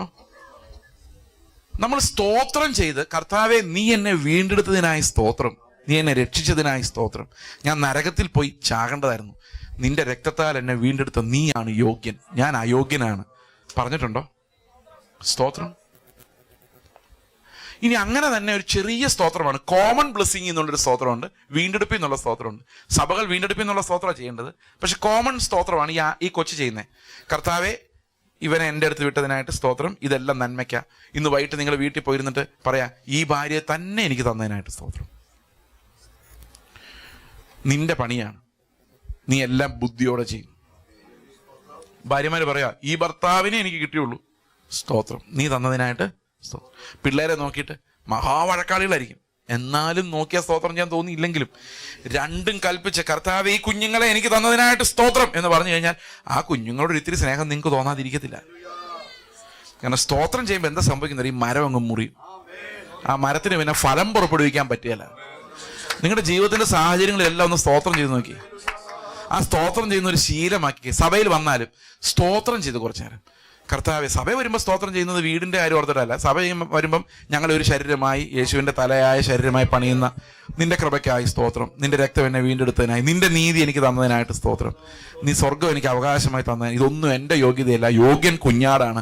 യോഗ്യനായ കുഞ്ഞാടിനെ ഞങ്ങൾ ദൂതന്മാർ ആരാധിക്കുന്നതിൻ്റെ കൂടെ ഞങ്ങളും കുമ്പിട്ട് ആരാധിക്കുന്നു. ഇങ്ങനെ പറഞ്ഞിട്ട് അന്യഭാഷ പറ. അല്ല, ഇങ്ങനെ പാടാൻ എന്ത് നല്ല പാട്ടുകളുണ്ടെന്നറിയോ? ആരാധനാ ഗീതങ്ങളിൽ കർത്താവിനെ ഉയർത്തുന്ന, അവനെ മഹത്വപ്പെടുത്തുന്ന പാട്ടുകൾ പാട്ട് അതിൻ്റെ കൂടെ അന്യഭാഷ പറയും. അപ്പോൾ അത് ആരാധനയുടെ ഭാഗമായിട്ട് വരും. ഓക്കെ, സന്തോഷമായല്ലോ. അപ്പൊ ഈ കൊച്ച് എന്ത് ചെയ്തു? മരം മുറിച്ചു. എങ്ങനെ മരം മുറിച്ചത്? സ്തോത്രം പറഞ്ഞു മരം മുറിച്ചു. അപ്പോൾ 1 ദിവസമായി, 2 ദിവസമായി, 3 ദിവസമായി, 4 ദിവസമായി. എന്ത് സംഭവിച്ചുകൊണ്ടിരിക്കുക? ഈ കൊച്ച് കഷ്ടപ്പെട്ട് എല്ലാ ദിവസവും സ്തോത്രം പറഞ്ഞു. പക്ഷെ സ്തോത്രം എപ്പം നിർത്തുന്നോ അപ്പോൾ ഈ മരം പിന്നെ ഉണ്ടായി വരും. കാരണം ഈ സസ്യങ്ങൾക്കൊരു പ്രത്യേകത ഉണ്ട്. ടോട്ടി പൊട്ടൻസി എന്ന് പറഞ്ഞൊരു സ്വഭാവമുണ്ട്. മനസ്സിലായോ എന്താ സാധനം? ടോട്ടി പൊട്ടൻസി എന്ന് പറഞ്ഞാൽ എന്താ? എവിടെ വെച്ച് മുറിച്ചാലും വേറെ ഉണ്ടായി വരും. ഇത് നമ്മൾ ഒരു മരം മുറിക്കുമ്പോൾ വേറൊരു മരം ഉണ്ടായി വരും. അതെങ്ങനെ അറിയാം? ഞാൻ ഭയങ്കര ധനമോഹിയായ ഒരു മനുഷ്യനാന്ന് വിചാരിച്ചു. അങ്ങനെ ധനമോഹിയായ എന്നോട് ഒരുത്തൻ പറഞ്ഞ് നിർബന്ധിച്ച്, എന്തിനാണ് ഇത്രയും പൈസ കൂട്ടി വയ്ക്കുന്നത്, വല്ലവർക്കും എടുത്ത് കൊടുക്കുക എന്നൊക്കെ പറഞ്ഞ് അവസാനം ഞാൻ ഇതിന് കിഡ്നി മാറ്റി വയ്ക്കാൻ വേണ്ടി പൈസ കൊടുത്തു. ഞാൻ ആ പൈസ പോകുമ്പോൾ നോക്കിക്കൊണ്ടാണ് കൊടുക്കുന്നത്. ഒരു മരം മുറിച്ച് ഞാൻ, ഒരു മരം, പക്ഷെ വേറൊരു മരം ഉണ്ടായി. എന്താണെന്നറിയോ? പൈസ കൊടുത്തവൻ ഞാൻ. ഇനി ആ കിഡ്നി വെച്ചവൻ എവിടെ കണ്ടാൽ എന്നെ ബഹുമാനിച്ചോണം, കാരണം എൻ്റെ പൈസയാണ്. പ്രിയ സഹോദരങ്ങളെ, നമ്മൾ ചിലപ്പോൾ മിഷണറിമാരെ സപ്പോർട്ട് ചെയ്യും നോർത്ത് ഇന്ത്യയിൽ. എന്നിട്ട് പിന്നെ മിഷണറിമാർ കഞ്ഞി തന്നെയാണോ കുടിക്കുന്നത്, അതോ അവന്മാർ ബിരിയാണി മേടിക്കാൻ തുടങ്ങിയോ നമ്മൾ അന്വേഷിക്കും. കാരണം എൻ്റെ പൈസ ദൂർത്തടിച്ച്, പ്രിയ സഹോദരങ്ങളെ, വിട്ടുകളാ. പൈസയല്ലേ ഉള്ളൂ, അതിൽ ദൈവത്തിന്റെ മുദ്രയില്ലല്ലോ, സീസറിന്റെ മുദ്രയിലേ ഉള്ളൂ. ആരെങ്കിലും കൊണ്ട് എന്തേലും കഞ്ഞി കുടിക്കട്ടെ. ഇതൊന്നും വേണ്ട. നിങ്ങൾ ഇതിൽ നിന്നൊക്കെ നല്ല എക്സാമ്പിൾ ഞാൻ പറയാം. നിങ്ങൾ നാട്ടിൽ പോകുമ്പോൾ നിങ്ങളുടെ ചർച്ചിനൊരു ഫാൻ മേടിച്ചു കൊടുത്തിട്ട് പോരെ. എന്നിട്ട് അടുത്ത പ്രാവശ്യം അവധിക്ക് പോകുമ്പോൾ നിങ്ങൾ ഉറപ്പായിട്ടും നോക്കാം ഫാൻ അവിടെ തന്നെ ഉണ്ടോ. ക്ലോക്ക് മേടിച്ചു കൊടുത്താൽ ഉറപ്പാണ് അതിന് ബാറ്ററി ഫാസ്റ്റ് ഇടുന്നുണ്ടോ. നിങ്ങളുടെ കണ്ണ് അങ്ങോട്ട് പോയിരിക്കും. കാരണം ഒരു മരം മുറിക്കുമ്പോൾ വേറൊരു മരം, സ്വയനീതിയുടെ ഒരു മരം അവിടെ ഉണ്ടായി വന്നിരിക്കും. ആരും ചെയ്യാത്തൊരു സൽപ്രവൃത്തി ചെയ്തേ, പിന്നെ അതിൻ്റെ വീരവാദവും അതിൻ്റെ സന്തോഷവും ഒരു 5-6 മാസത്തേക്ക് ഇങ്ങനെ നിൽക്കും. അതിൻ്റെ ഹാങ് ഓവർ. നമ്മുടെ ഉപവാസം പോലും അങ്ങനെ ആയി പോവാം. ഈ ഉപവാസം കഴിഞ്ഞിട്ട് ചെല്ലുമ്പോഴേ, ഞാനത് വ്യാജമാകുന്ന എങ്ങനെ ഞാൻ പറഞ്ഞുതരാൻ വേണ്ടിയാണ്. ഉപവാസം കഴിഞ്ഞിട്ട് അങ്ങോട്ട് ചെല്ലുകയാണ്, കർത്തൃമേശയൊക്കെ കഴിഞ്ഞിട്ട് വീട്ടിലോട്ട് ചെല്ലുമ്പോൾ പിള്ളേർ ക്രിക്കറ്റ് മാച്ച് കാണാൻ വേണ്ടി TV ഓൺ ചെയ്യുന്നു. അപ്പം അമ്മ പറയും, എടാ ചർച്ചിൽ നിന്ന് ഇങ്ങ് വന്നല്ലടാ ഉള്ളൂ എന്ന് പറഞ്ഞാൽ എന്താ, ഹാങ് ഓവർ പോട്ടെ, വൈകിട്ട് ഞാൻ വെച്ച് തരാമെന്ന് അർത്ഥം. അതായത് ഇതിലെല്ലാം ഒരു ഹാങ് ഓവർ ഉണ്ട്. ആ ഹാങ് ഓവറിൽ നമ്മൾ നല്ല പരിശുദ്ധന്മാരാണ്. അത് കഴിയുമ്പോൾ നമ്മൾ പിന്നെയും പഴയ പോലെ ആവും. ശരിയാണോ? മരം മുറിച്ചു, സ്തോത്രം ചെയ്ത് കർത്തൃമേശ എടുത്ത് മരം മുറിച്ച് വീട്ടിൽ കൊണ്ടുപോയി. വൈകിട്ട് വരെ മരം കിളിർത്തില്ല. വൈകിട്ട് സീരിയലിൻ്റെ സമയം, നിങ്ങൾ സീരിയൽ കാണുന്നില്ലായിരിക്കും, ന്യൂസിൻ്റെ സമയപ്പോൾ കിളിർത്തു. രാഷ്ട്രീയം, പിന്നെ രാഷ്ട്രീയമാണ്. രാഷ്ട്രീയം ഭാര്യയോട് സംസാരിച്ചാൽ ഭാര്യയ്ക്ക് ഇഷ്ടപ്പെടില്ല. അതുകൊണ്ട് ആരും പറയാനില്ല. പിന്നെ ആരെങ്കിലും കിട്ടണം പറയണമെങ്കിൽ. ബാക്കി കേൾപ്പാൻ ചെവിയുള്ളവൻ മരം മുറിക്കുന്നുണ്ട്, നമ്മൾ ഇല്ലെന്ന് പറയുന്നില്ല, മരം മുറിക്കുന്നുണ്ട്. പക്ഷെ ഈ മരം വേറൊരു മരമായി, ഇതിനേക്കാൾ ശക്തിയായി, ക്രോപ്ഡായിട്ട്, വെൽ മാനേജ്ഡ് ആയിട്ടുള്ള ഒരു പാപത്തിന്റെ സിസ്റ്റം ഉണ്ടായി വന്നിട്ട് ഇത് പിന്നെ മാനസാന്തരപ്പെടാൻ പറ്റാത്ത അവസ്ഥയിലോട്ട് പോവുക. കാരണം പരീശന്മാരായി മാറുക. ചെയ്തവർ ചെയ്യാത്തവരെ നോക്കി പുച്ഛിക്കുന്ന അവസ്ഥയിലേക്ക് വരുക. കർത്താവ് വന്നപ്പോൾ എൻകൗണ്ടർ ചെയ്ത ഏറ്റവും വലിയ പ്രോബ്ലം അതായിരുന്നു. എന്താണെന്നറിയോ? ചെയ്തു എന്ന് പറയുന്നവർ, അവർക്ക് മാനസാന്തരത്തിന്റെ ആവശ്യമില്ല. ക്ലോക്ക് ഞാനാന്നേ മേടിച്ചു കൊടുത്തത്, അവിടെ ആർക്കും തോന്നിയിട്ടുള്ളത് മേടിച്ചു കൊടുക്കാൻ. ഇതാണ് പ്രശ്നം. ഓക്കെ, ഇനി 4 വീട് കയറി സുവിശേഷം പറയാൻ പോയാൽ അതും മതി.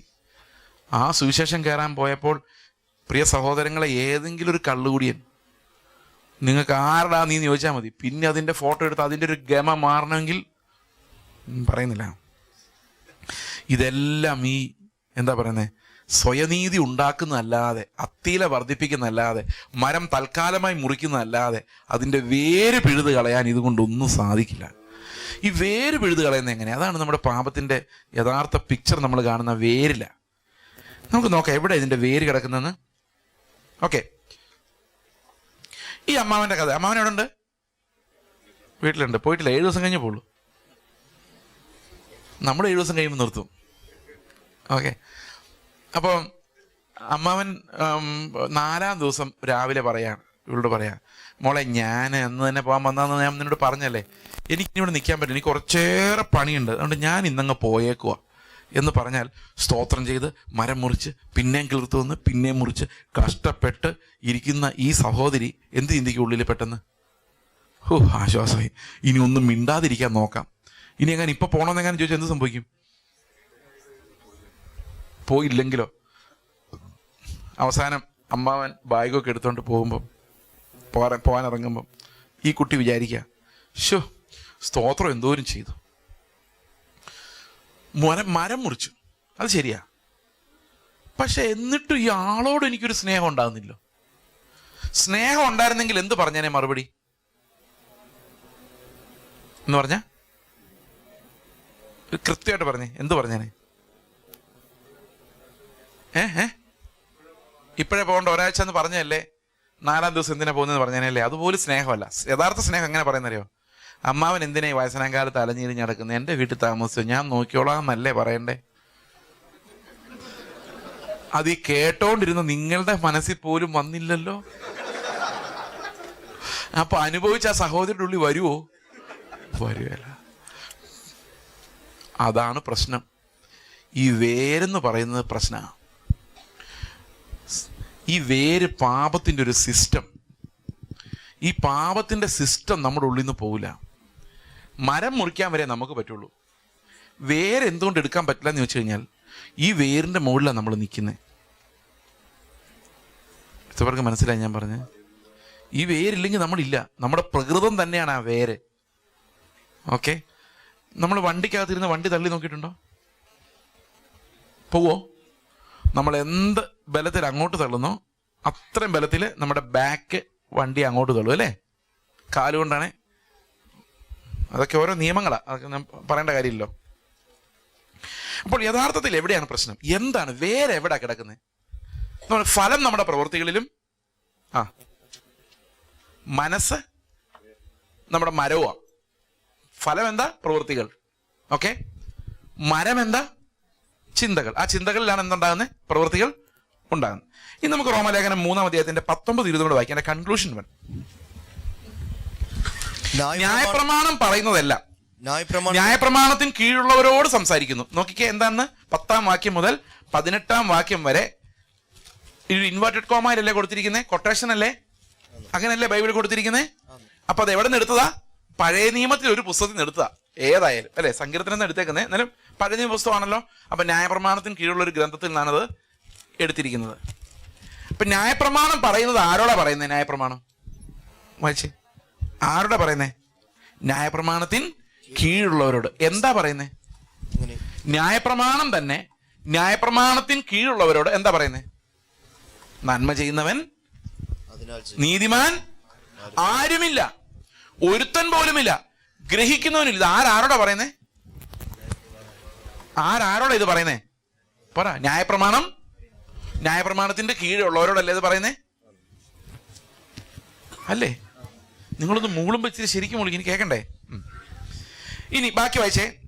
അങ്ങനെ ഏതു വായും അടഞ്ഞ് സർവലോകവും ദൈവസന്നിധിയിൽ ശിക്ഷായോഗ്യമായി തീരേണ്ടതിന് തന്നെ.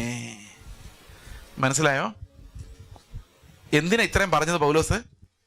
ന്യായപ്രമാണം ഉള്ളവന്റെ വായു അടയണം, മനസാക്ഷി ഉള്ളവന്റെ വായ അടയണം, സകല മനുഷ്യരും ദൈവത്തിന്റെ സന്നിധിയിൽ ശിക്ഷായോഗ്യരായി മാറേണ്ടതിന് തന്നെ. അപ്പൊ ലോകത്തിൽ ആരെങ്കിലും രക്ഷപ്പെടുവോ? ലോകത്തിൽ ആരെങ്കിലും രക്ഷപ്പെടുവോ? ആരും രക്ഷപ്പെടില്ല. All are closed into hell. എല്ലാം നരകത്തിലേക്ക് പാക്ഡ് ആണ്. കാരണം ഇവരുടെ പാപത്തെ സോൾവ് ചെയ്യാൻ അവരെ കൊണ്ട് കഴിയത്തില്ല. നീതിമാൻ ആരുമില്ല, ഒരുത്തൻ പോലുമില്ല, ദൈവത്തെ അന്വേഷിക്കുന്നുമില്ല. അപ്പോൾ ഓൾ വേൾഡ് ഈസ് ഗോൺ. ഇതിനകത്ത് ഒത്തിരി സംശയങ്ങൾ നിങ്ങൾക്ക് തോന്നുമായിരിക്കാം. ഇതാണ് പക്ഷേ പൗലോസ് പറയുന്നത്. ഇനി 7-ാം അധ്യായത്തിലേക്ക് വരുമ്പം നമുക്ക് ആ വേര് കണ്ടുപിടിക്കാം. വേർ ഇസ് ദാറ്റ് വേര്? ഓക്കെ,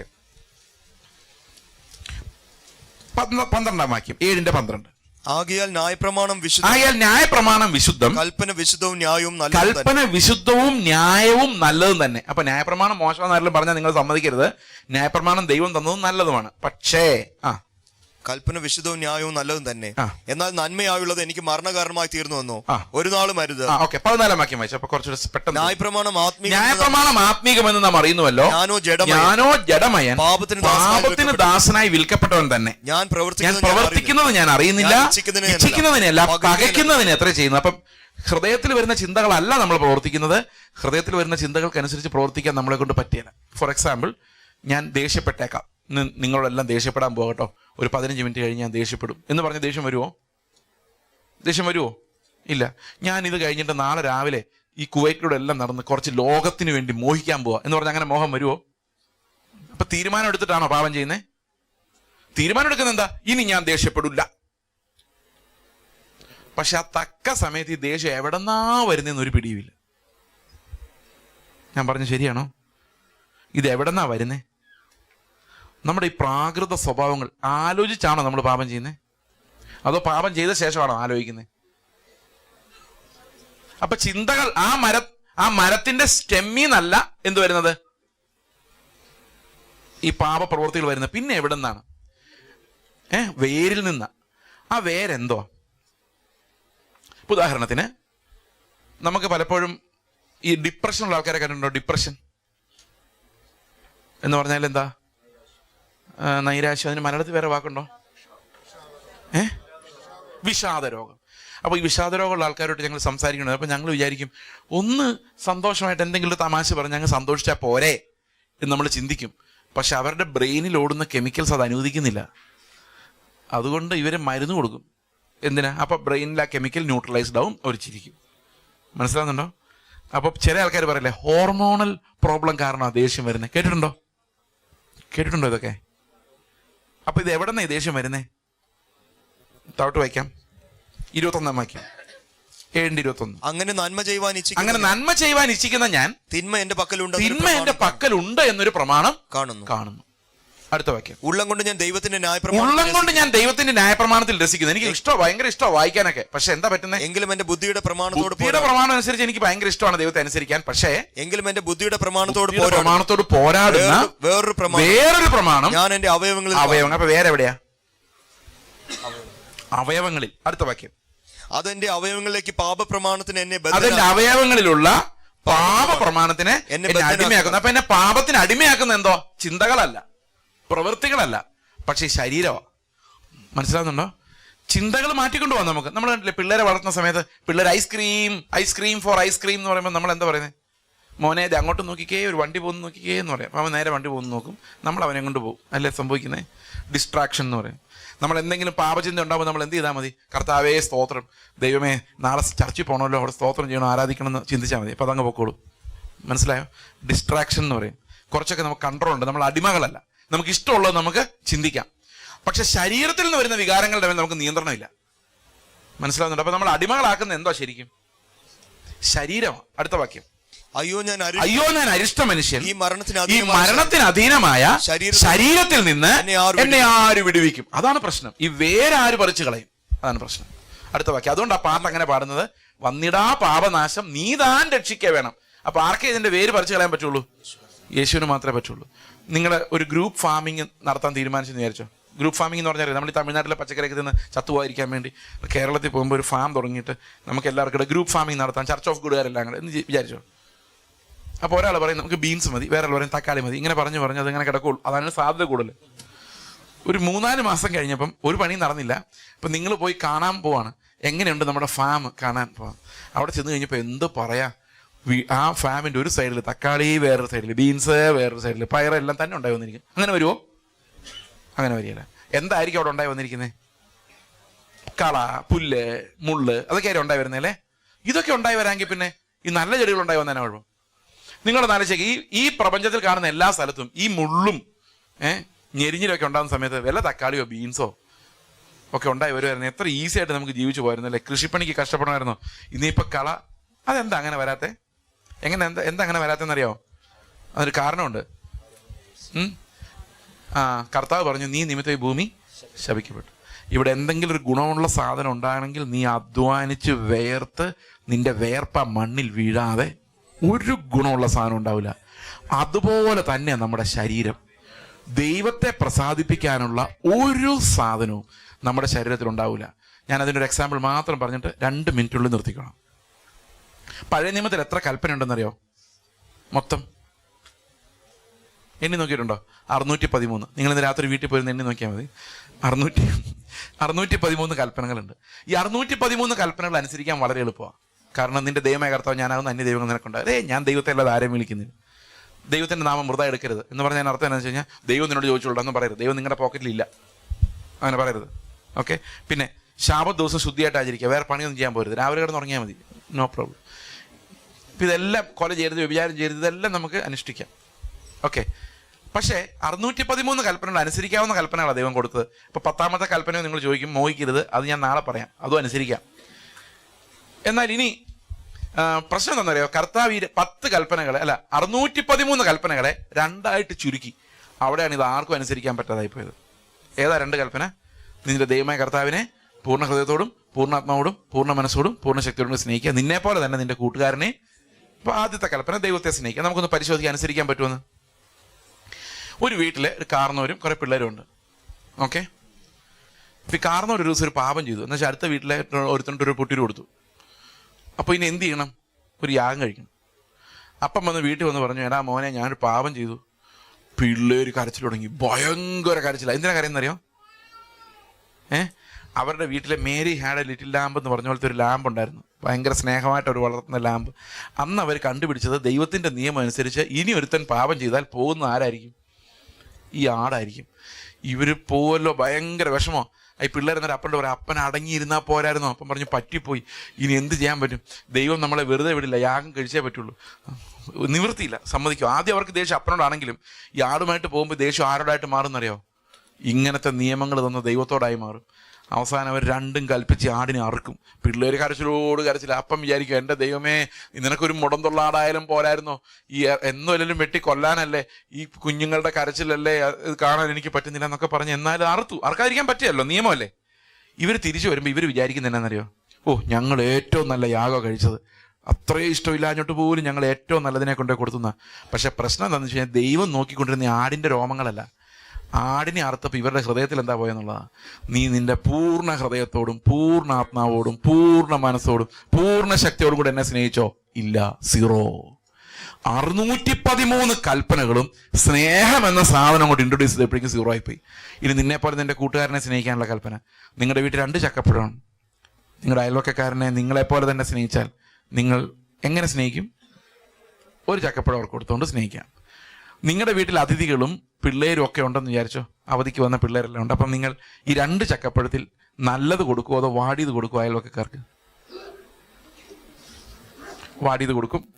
എന്നിട്ട് പറയും, വെട്ടുമ്പോൾ ഒന്ന് നോക്കിക്കോ നല്ലതാണോ എന്ന് പറയും. കാരണം വെട്ടി കഴിയുമ്പോൾ അവൻ ചീത്ത പറയരുത്. അതുകൊണ്ട് നേരത്തെ ഒരു മുൻകൂർ ജാം, അത്ര നല്ലതാണെന്ന്. അതെന്താണെന്നറിയാമോ? നമുക്ക് കൊടുക്കാനൊക്കെ പറ്റുന്നുണ്ട്, പക്ഷെ സ്നേഹം വരുന്നില്ല. അതാണ് എൻ്റെ പ്രശ്നം. അതുപോലെ എൻ്റെ കൊച്ചിന് സുഖമില്ലായിരുന്നു, ഞാൻ ഓടിയെടുത്ത് ആശുപത്രി കൊണ്ടുപോയി. ഡോക്ടർ ടെൻഷൻ, ഭയങ്കര ടെൻഷൻ. എന്ത് പറ്റി ഡോക്ടർ? കൊച്ചു സുഖമായി. അയൽവക്കത്തെ കൊച്ചിന് അതിനേക്കാളും വലിയ രോഗം വന്നു, ഞാൻ കാറോ എടുത്തുകൊണ്ട് പോകുന്നു, ഡോക്ടറെ കാണുന്നു. എന്താണെന്നറിയാൻ മേല, ടെൻഷൻ വരുന്നില്ല. അതെന്തായിരിക്കും? സ്നേഹം ആരോടുള്ളൂ? അയൽക്കാരനോടോ കൂട്ടുകാരനോടോ ഇല്ല. അതുണ്ടാക്കാൻ ഞാൻ വിചാരിക്കും ഇത്തിരി ടെൻഷൻ അടിക്കാൻ പോവാ. ഞാനും എൻ്റെ മോനടിച്ച അതേ ടെൻഷൻ എവിടെ വരാൻ? ആ സാധനം വരുന്നില്ല. There is no love generated. അതായത് ഈ ശരീരം ഉണ്ടാക്കുന്ന ഒരു വികാരമാണ് സ്നേഹം. ദൈവത്തിൻ്റെ എല്ലാ കൽപ്പനകളും പൂർത്തിയാകുന്ന ആ സ്നേഹത്തിലാണ്. മനസ്സിലാകുന്നുണ്ടോ? പക്ഷെ അതുണ്ടാക്കാൻ നമ്മുടെ ശരീരത്തിന് കഴിവില്ല. അതുകൊണ്ട് ന്യായപ്രമാണം നമ്മൾ പറഞ്ഞ എന്നാന്നറിയോ? നിങ്ങളെല്ലാം ഓക്കേ എന്നല്ല, നിങ്ങളെല്ലാം പോക്കാന്നാണ് പറഞ്ഞത്. നമ്മൾ വിചാരിച്ചിരിക്കുന്നത് എന്നാന്നറിയോ? 32 മാർക്ക് എനിക്ക് കിട്ടിയിട്ടുണ്ട്. കാരണം ഞാൻ ചർച്ച വരുന്നു, പ്രാർത്ഥിക്കുന്നു, ഉപവാസം എടുക്കുന്നു.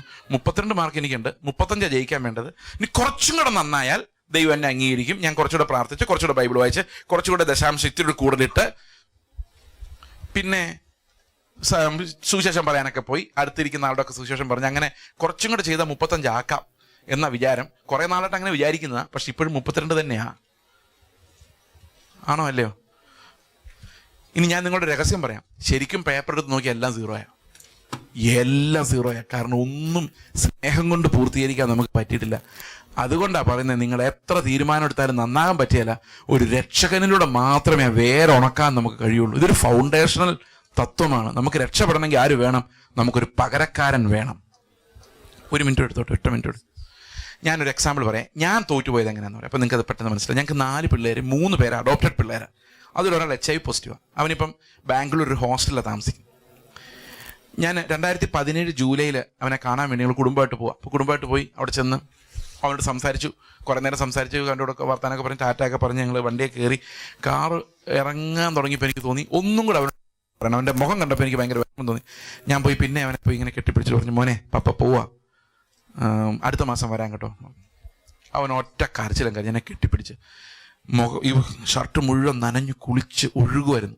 ഞാൻ വിചാരിച്ചു അവൻ കരഞ്ഞങ്ങ് തീർക്കട്ടെ, കാരണം അവൻ 17 വയസ്സായി, അവൻ എത്ര നാൾ ജീവിക്കുമെന്ന് അറിയത്തില്ല. എയ്ഡ്സാണ് അവന് ജന്മനാ കിട്ടിയത്. അവൻ്റെ അപ്പനും അമ്മയെല്ലാം മരിച്ചുപോയത്. പിന്നെ കുറേ നേരം കരഞ്ഞു കഴിഞ്ഞപ്പോൾ ഞാൻ വിട്ടു. അവൻ ചിരിച്ചു, ടാറ്റ പറഞ്ഞു. ഞങ്ങൾ കാറിൽ ഇങ്ങനെ പോകുന്നൊരിക്കാൻ കർത്താവായിട്ട് വെച്ചു, എൻ്റെ കർത്താവേ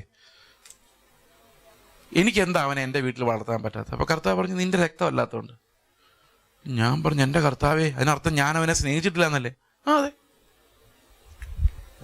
ഞാൻ പറഞ്ഞു 3 വയസ്സുള്ളപ്പോൾ അവൻ വരുമ്പോൾ അവൻ്റെ ഗമ്മീന്ന് ബ്ലീഡിങ്, ലൂസ് മോഷൻ, പനി, എപ്പോഴും ഇൻഫെക്ഷൻസ്. അവൻ എടുത്തുകൊണ്ട് നടന്ന് ഹോസ്പിറ്റലിൽ കൊണ്ടുപോയി അവനെ ഞങ്ങളുടെ വീട്ടിൽ 10 വർഷം വളർത്തി. ഞങ്ങളുടെ കുഞ്ഞുങ്ങളോട് ഞങ്ങളുടെ സ്കൂളിൽ കൊണ്ടുപോയി ഞങ്ങളുടെ മറ്റു പിള്ളേർ പഠിക്കുന്ന അതേ സ്കൂളിൽ കൊണ്ടുപോയി ചേർത്തു. മകനായിട്ട് ചേർത്ത് അവനെ പേരിട്ട് എൻ്റെ ഇനിഷ്യൽ കൊടുത്ത് മകനായിട്ട് ചേർത്തു. അവനെ വളർത്തി. അവന് 10 വർഷം കഴിഞ്ഞപ്പോൾ സെക്കൻഡറി ഇൻഫെക്ഷൻ, TB മുഴകൾ ഉണ്ടാകാൻ തുടങ്ങി. എപ്പോഴും ഇൻഫെക്ഷനായി അങ്ങോട്ടും ഇങ്ങോട്ടും പകരാൻ തുടങ്ങി. പകരുമെന്നുള്ള പേടി വന്നു. പകർന്നില്ല, പകരുമെന്നുള്ള പേടി വന്നു. മാസ്ക് വെക്കേണ്ടി, ചിലപ്പോൾ oxygen, breathing problem, nebulisation, 100,000 medical complications വന്നത് കൊണ്ടല്ലേ കർത്താവെ ഞാൻ അവനെ കെയർ സെൻ്ററിൽ വിട്ടത്? എങ്ങനെയുണ്ട് എക്സ്ക്യൂസ്? കേരളത്തിലോട്ട് അവനെ കൊണ്ടുപോയ ആൾക്കാർ ഉടനെ ചോദിക്കും, മോൻ HIV ഉണ്ട്, അപ്പനും അമ്മയ്ക്കില്ല, ഇതെങ്ങനെ വന്നു? പിന്നെ ഇതിൻ്റെ എക്സ്പ്ലനേഷൻ, ഇതിനെങ്ങനെ എടുത്തു? 100,000 പ്രതിസന്ധികളാണ് അവിടെ. അങ്ങനെ വേറൊരു സ്റ്റേറ്റിൽ നിന്ന് ഇങ്ങോട്ട് കൊണ്ടുവരാൻ പറ്റിയല്ല. TC, അതിൻ്റെ പ്രോബ്ലം 100,000 പ്രോബ്ലംസാണ്. അതുകൊണ്ടൊക്കെ അല്ലേ കർത്താവെ ഞാനത് ചെയ്യാതിരുന്നതെന്ന് പറഞ്ഞപ്പോൾ കർത്താവ് പറഞ്ഞു, ഇതെല്ലാം നിൻ്റെ വെറും എക്സ്ക്യൂസാണ്. നീ ശരിക്കും അവനെ നിൻ്റെ വീട്ടിൽ വളർത്താത്തതിൻ്റെ കാരണം അവൻ നിൻ്റെ മകനല്ലാത്തതുകൊണ്ടാണ്. എൻ്റെ കണ്ണ് നിറഞ്ഞ് ഞാൻ എന്താ ചെയ്യേണ്ടതെന്ന് അറിയാമല്ലോ. വണ്ടി ഇങ്ങനെ ഓടിച്ചുകൊണ്ടിരിക്കുക. അപ്പോൾ എൻ്റെ ഹൃദയത്തിലേക്ക് വരുവാ, ശരിയാണ്, എൻ്റെ സ്വന്തം മകനായിരുന്നു ഇങ്ങനെ അസുഖം ഉണ്ടായിരുന്നെങ്കിൽ ഞാൻ അവനെ ബാംഗ്ലൂർ കെയർ സെൻ്ററിൽ വിട്ടേനെ. പക്ഷേ ഞാൻ എറണാകുളത്തൊന്നും സെറ്റിൽ ആവില്ലായിരുന്നു, വാടകയ്ക്ക് എടുക്കുകയില്ലായിരുന്നു. ഞാൻ ആ കെയർ സെൻ്ററിൻ്റെ അടുത്ത് തന്നെ ഏതെങ്കിലും ഒരു വാടക വീട് അന്വേഷിച്ച് അവിടെ കിടന്നേനെ. എല്ലാ ദിവസവും രാവിലെ ഞാൻ പോയി അവനെ കെട്ടിപ്പിടിച്ചിരുന്ന് കരഞ്ഞേനെ, അവൻ്റെ കൂടെ ഇരുന്നേനെ. അവൻ്റെ സങ്കടങ്ങൾ മുഴുവൻ എൻ്റെ സങ്കടങ്ങളായിരുന്നേനെ. ഞാൻ നാട് നീളെ അവനെ ഓർത്ത് വിലപിച്ചേനെ. ഇല്ലേ? ഇതൊന്നും എൻ്റെ ഉള്ളിൽ വരുന്നില്ല. ഞാൻ പറഞ്ഞു, എൻ്റെ കർത്താവെ ഞാനൊരു കാര്യം ചെയ്തോട്ടെ, ഞാൻ ബാംഗ്ലൂർ വീടെടുക്കാം. കർത്താവ് പറഞ്ഞു, നീ അതിനകത്ത് വീടെടുത്താൽ പോലും ഈ സാധനം നിൻ്റെ ശരീരത്തിനുണ്ടാകാൻ പോകുന്നില്ല. 0. കർത്താവിനോട് പറഞ്ഞു, ഞാൻ നിനക്ക് തന്നേക്കുന്ന മാർക്ക് 0. ഞാൻ നിങ്ങളോട് പ്രസംഗിക്കാൻ വന്നില്ല, എനിക്ക് എത്ര മാർക്ക് കിട്ടുമെന്നറിയോ? 0. കാരണം യേശു സ്നേഹിച്ചപ്പോൾ എൻ്റെ സ്ഥാനത്ത് യേശു ആയിരുന്നു വിചാരിച്ചോ, നിങ്ങളുടെ എത്ര സ്നേഹത്തോടെ ആയിരിക്കും സംസാരിക്കുന്നത്? എനിക്ക് ആ സ്നേഹം ഉണ്ടാക്കാൻ പറ്റുന്നില്ല. ഞാൻ വയനാട്ടിൽ കഴിഞ്ഞ ഡിസംബർ ചെന്നപ്പോൾ അവിടുത്തെ ഒരു മനുഷ്യൻ എന്നെ ഒന്ന് പരിചയപ്പെടാൻ വന്നു. പാസ്റ്ററെ അവനെ ഓർമ്മയുണ്ടോ എന്ന് ചോദിച്ചു. ഞാൻ പറഞ്ഞു, കണ്ടിട്ടുണ്ടല്ലോ, എവിടെ ഓർക്കുന്നില്ല. അന്നേരം പുള്ളി പറഞ്ഞു, കഴിഞ്ഞ വർഷം പാസ്റ്റർ ഞങ്ങളുടെ ചർച്ചിൽ പ്രസംഗിക്കാൻ വന്നപ്പോൾ എൻ്റെ വീട്ടിലാണ് 3 ദിവസം കിടന്നത്. ഓർമ്മ. പാസ്റ്ററെ കണ്ടപ്പോഴും പാസ്റ്ററെ കണ്ടിട്ടുണ്ട്, സംസാരിച്ചിട്ടുണ്ടെന്ന് അറിയാം, പക്ഷെ ഒരു കണക്ഷനും കിട്ടുന്നില്ല. അങ്ങനെയുള്ള ഒരാൾ അകപ്പ ഉണ്ടെന്ന് പറഞ്ഞാൽ നിങ്ങൾ വിശ്വസിക്കുമോ? ഇല്ല. അപ്പം നമ്മുടെ എല്ലാ സൽപ്രവൃത്തി ഇൻറ്റു 0 ദൈവത്തിന് മുമ്പിലേക്ക് വരുമ്പം എവ്രിതിങ് എമൗണ്ട്സ് ടു 0. അപ്പോൾ നമ്മൾ എങ്ങനെ രക്ഷപ്പെടും? നമ്മൾ സ്വർഗത്തിൽ പോവോ? പ്രിയ സഹോദരങ്ങൾ, ഒരൊറ്റ വാക്യം ആശ്വാസത്തിന് വേണ്ടി വായിക്കുക, ഞാൻ വിശദീകരിക്കുന്നില്ല. അതിൻ്റെ വഴി ദൈവം കണ്ടിട്ടുണ്ട്. എന്താണെന്നറിയോ വഴി? ആ വഴിയാണ് റോമാലേഖനം 8:3. വായിച്ചോ. ജഡത്താലുള്ള ബലഹീനത നിമിത്തം, എൻ്റെ ശരീരം ശരിയല്ലാത്തത് കൊണ്ട് ന്യായപ്രമാണത്തിന് സാധിപ്പാൻ കഴിയാത്തതിനെ, എന്നിലൂടെ നിറവേറ്റാൻ കഴിയാത്തതിനെ സാധിപ്പിക്കാൻ ദൈവം എന്ത് ചെയ്തെന്നറിയോ? എനിക്കിട്ട് 2 പൊട്ടീര് തരുമല്ലായിരുന്നു, ഒരു പകരക്കാരനെ വിട്ടു. എന്തായിരിക്കുന്നത്? തൻ്റെ പുത്രനെ പാപജഡത്തിന്റെ സദൃശത്തിലും പാപം നിമിത്തവും അയച്ചു. 2 കാര്യങ്ങൾ സാധിച്ചു. എന്തോ? 1, പാപത്തിന് ആ ശരീരത്തിൽ ശിക്ഷ വിധിച്ചു. 2, ജഡത്തെയല്ല ആത്മാവിനെ എത്ര അനുസരിച്ച് നടക്കുന്ന നിങ്ങളിൽ ന്യായപ്രമാണത്തിന്റെ നീതി നിറവേറേണ്ടതിന് തന്നെ. വേറൊരു ഭാഷയെ പറഞ്ഞാൽ, നമ്മൾ എല്ലാവരും ആ മരമായിട്ടായിരിക്കുന്ന എല്ലാവരും മരിക്കേണ്ടതല്ലേ? എന്താ നമ്മൾ റോമാലേഖനം 3:20 വായിച്ചത്? എല്ലാവരും മരിക്കേണ്ടതാ. പക്ഷെ യേശു മരിച്ചപ്പോൾ എന്ത് സംഭവിച്ചു? അവനിൽ വിശ്വസിക്കുന്നവരുടെ എല്ലാം മരണം അക്കൗണ്ടഡായി. ഇനി നമ്മൾ മരിക്കേണ്ട. കാരണം ആരെനിക്ക് പകരം മരിച്ചു? യേശു ക്രിസ്തു കാൽവരി ക്രൂശിൽ മരിച്ചു. എത്ര പേർക്ക് വിശ്വാസമുണ്ട് യേശു ക്രിസ്തു എനിക്ക് പകരം മരിച്ചു എന്ന്? അപ്പൊ നിങ്ങൾ ഇനി മരിക്കുവോ? മരിക്കില്ല. ശരീരവിയോഗം ഉണ്ടാവും. പക്ഷെ യേശുവിന്റെ മരണം നിങ്ങൾക്ക് പകരമാണെങ്കിൽ നിങ്ങൾ ഇനി മരിക്കണോ? വിശ്വസിച്ചാൽ വേണ്ട. അതുമാത്രമല്ല, യേശു നിങ്ങൾക്ക് പകരം മരിച്ചു എന്ന് മാത്രമല്ല, യേശു നിങ്ങൾക്ക് പകരം ജീവിക്കുകയും കൂടെ ചെയ്യുന്നു എന്നാണ് ഇവിടെ നമ്മൾ വായിക്കുന്നത്. അതായത് ഇന്ന് ഞാൻ നിങ്ങളോട് സംസാരിക്കുമ്പോൾ എനിക്ക് 0 കിട്ടുള്ളൂ, പക്ഷെ എനിക്കൊരു പകരക്കാരനുണ്ട്.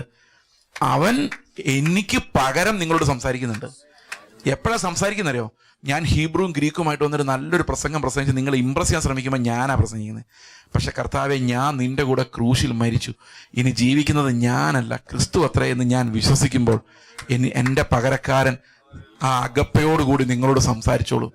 എൻ്റെ വീട്ടിൽ എൻ്റെ ഭാര്യയോട് സംസാരിക്കുമ്പോൾ, പിള്ളേരോട് സംസാരിക്കുമ്പോൾ, പ്രതിസന്ധികളെ നേരിടുമ്പോൾ ഞാൻ അവൻ്റെ കൂടെ ക്രൂശിൽ മരിച്ചാൽ എനിക്കൊരു പകരക്കാരൻ, ആ പകരക്കാരൻ എനിക്ക് പകരം സംസാരിക്കും. അത് മുഴുവൻ സ്നേഹമായിരിക്കും. അവന് മാത്രമേ ആ സ്നേഹത്തെ ഉൽപ്പാദിപ്പിക്കാൻ പറ്റുമായിരുന്നുള്ളൂ. പ്രിയ സഹോദരങ്ങളെ, ക്രിസ്തു എനിക്ക് പകരം ജീവിക്കണമെങ്കിൽ ഞാൻ മരിക്കണം. അതാ പറയുന്നത്, ഞാൻ അവനോടുകൂടെ ക്രൂശിക്കപ്പെട്ടിരിക്കുന്നു. ഗലാത്യർ 2:20. ഇനി ജീവിക്കുന്നത് ഞാനല്ല, I am on the cross. എനിക്ക് മിണ്ടാൻ പറ്റില്ല. പകരം ജീവിക്കുന്ന ക്രിസ്തു അത്രേ. ഓക്കെ, ഈ ഒരു പകരക്കാരൻ ഓരോ സമയത്തും നമുക്ക് അവൈലബിളാണ്. എപ്പം നിങ്ങൾ വിശ്വസിക്കുന്നോ അപ്പൊ ഈ പകരക്കാരൻ അവൈലബിളാണ്. ഒരു പണ്ഡിറ്റ് വേദപ്രകാശ് എന്ന് പറഞ്ഞൊരു ഇന്ദിരാഗാന്ധിക്ക് ഒരു സെക്രട്ടറി ഉണ്ടായിരുന്നു, പണ്ഡിറ്റ് വേദപ്രകാശ്. അദ്ദേഹം ഒരു ബ്രാഹ്മണനായിരുന്നു. ഭാര്യ ശരിക്കും ഭാര്യ ക്രിസ്ത്യാനിയായിരുന്നു. ഒരു ദിവസം പുള്ളിക്കാരൻ ഓഫീസിൽ നിന്ന് കഴിയുമ്പം ഭാര്യ അടുത്ത് പോയി ഷൂസ് ഊരുന്നു. അയാൾ ആ ഷൂസ് ഒറ്റ ചവിട്ട് വെച്ചിടുന്നു. ഭാര്യ തെറിച്ചടിച്ചു പോയി ഭിത്തിയെ പോയി വീണ് നെറ്റി പൊട്ടി ബ്ലഡ് ഒഴുകുന്നു. ഇവരുടനെ ഒരു ടവലെടുത്ത് ആ ബ്ലഡ് പോകുന്ന മുണ്ട് കെട്ടിവെച്ചിട്ട് പിന്നെയും പോയി മുട്ടുകുത്തി നിന്ന് അയാളുടെ ബാക്കി ഷൂസ് ഒരൊറ്റ അക്ഷരം പോലും മിണ്ടിയില്ല. ഇയാൾ പെട്ടെന്ന് നേരത്തെ ഇരുന്നിട്ട് പറഞ്ഞു, എന്നെപ്പോലൊരു മൃഗത്തെ സ്നേഹിക്കാൻ നിനക്ക് എങ്ങനെയാ പറ്റുന്നതെന്ന് ചോദിച്ചു. അപ്പോൾ അവള് പറഞ്ഞു, ഞാൻ എപ്പോഴേ മരിച്ചു ക്രിസ്തുവിൻ്റെ കൂടെ. ഞാനല്ല, നിങ്ങളെ സ്നേഹിക്കുന്നത് ക്രിസ്തുവാ. മനസ്സിലാവുന്നുണ്ടോ പറയുന്നത്? ഈ ക്രിസ്തു നിങ്ങൾക്ക് പകരം ജീവിക്കാൻ മാത്രം നിങ്ങൾ വിശ്വസിക്കുന്നുണ്ടെങ്കിൽ നിങ്ങളുടെ മക്കളും വീടും കുടുംബവും എല്ലാം ആ ക്രിസ്തു നിങ്ങളിലൂടെ ജീവിക്കുന്നതിൻ്റെ ആ സമാധാനത്തിലേക്ക് വരും. അതിന് മാത്രമേ ദൈവത്തിൻ്റെ സന്നിധിയിൽ വിലയുള്ളൂ. അവനിൽ മാത്രമാണ് ദൈവത്തിൻ്റെ പ്രസാദമുള്ളത്. അതുകൊണ്ട് ഓരോ നിമിഷവും നമ്മൾ രക്ഷപ്പെടേണ്ടത് നമ്മുടെ സ്വഭാവത്തിൽ, നമ്മുടെ പരിശ്രമങ്ങളിൽ നിന്നും യേശുവിൻ്റെ സ്വഭാവത്തിലേക്കും അവൻ്റെ ആത്മാവിലേക്കുമാണ്. അവൻ്റെ ആത്മാവ് നമ്മളിത് കാണിച്ചു തരണം.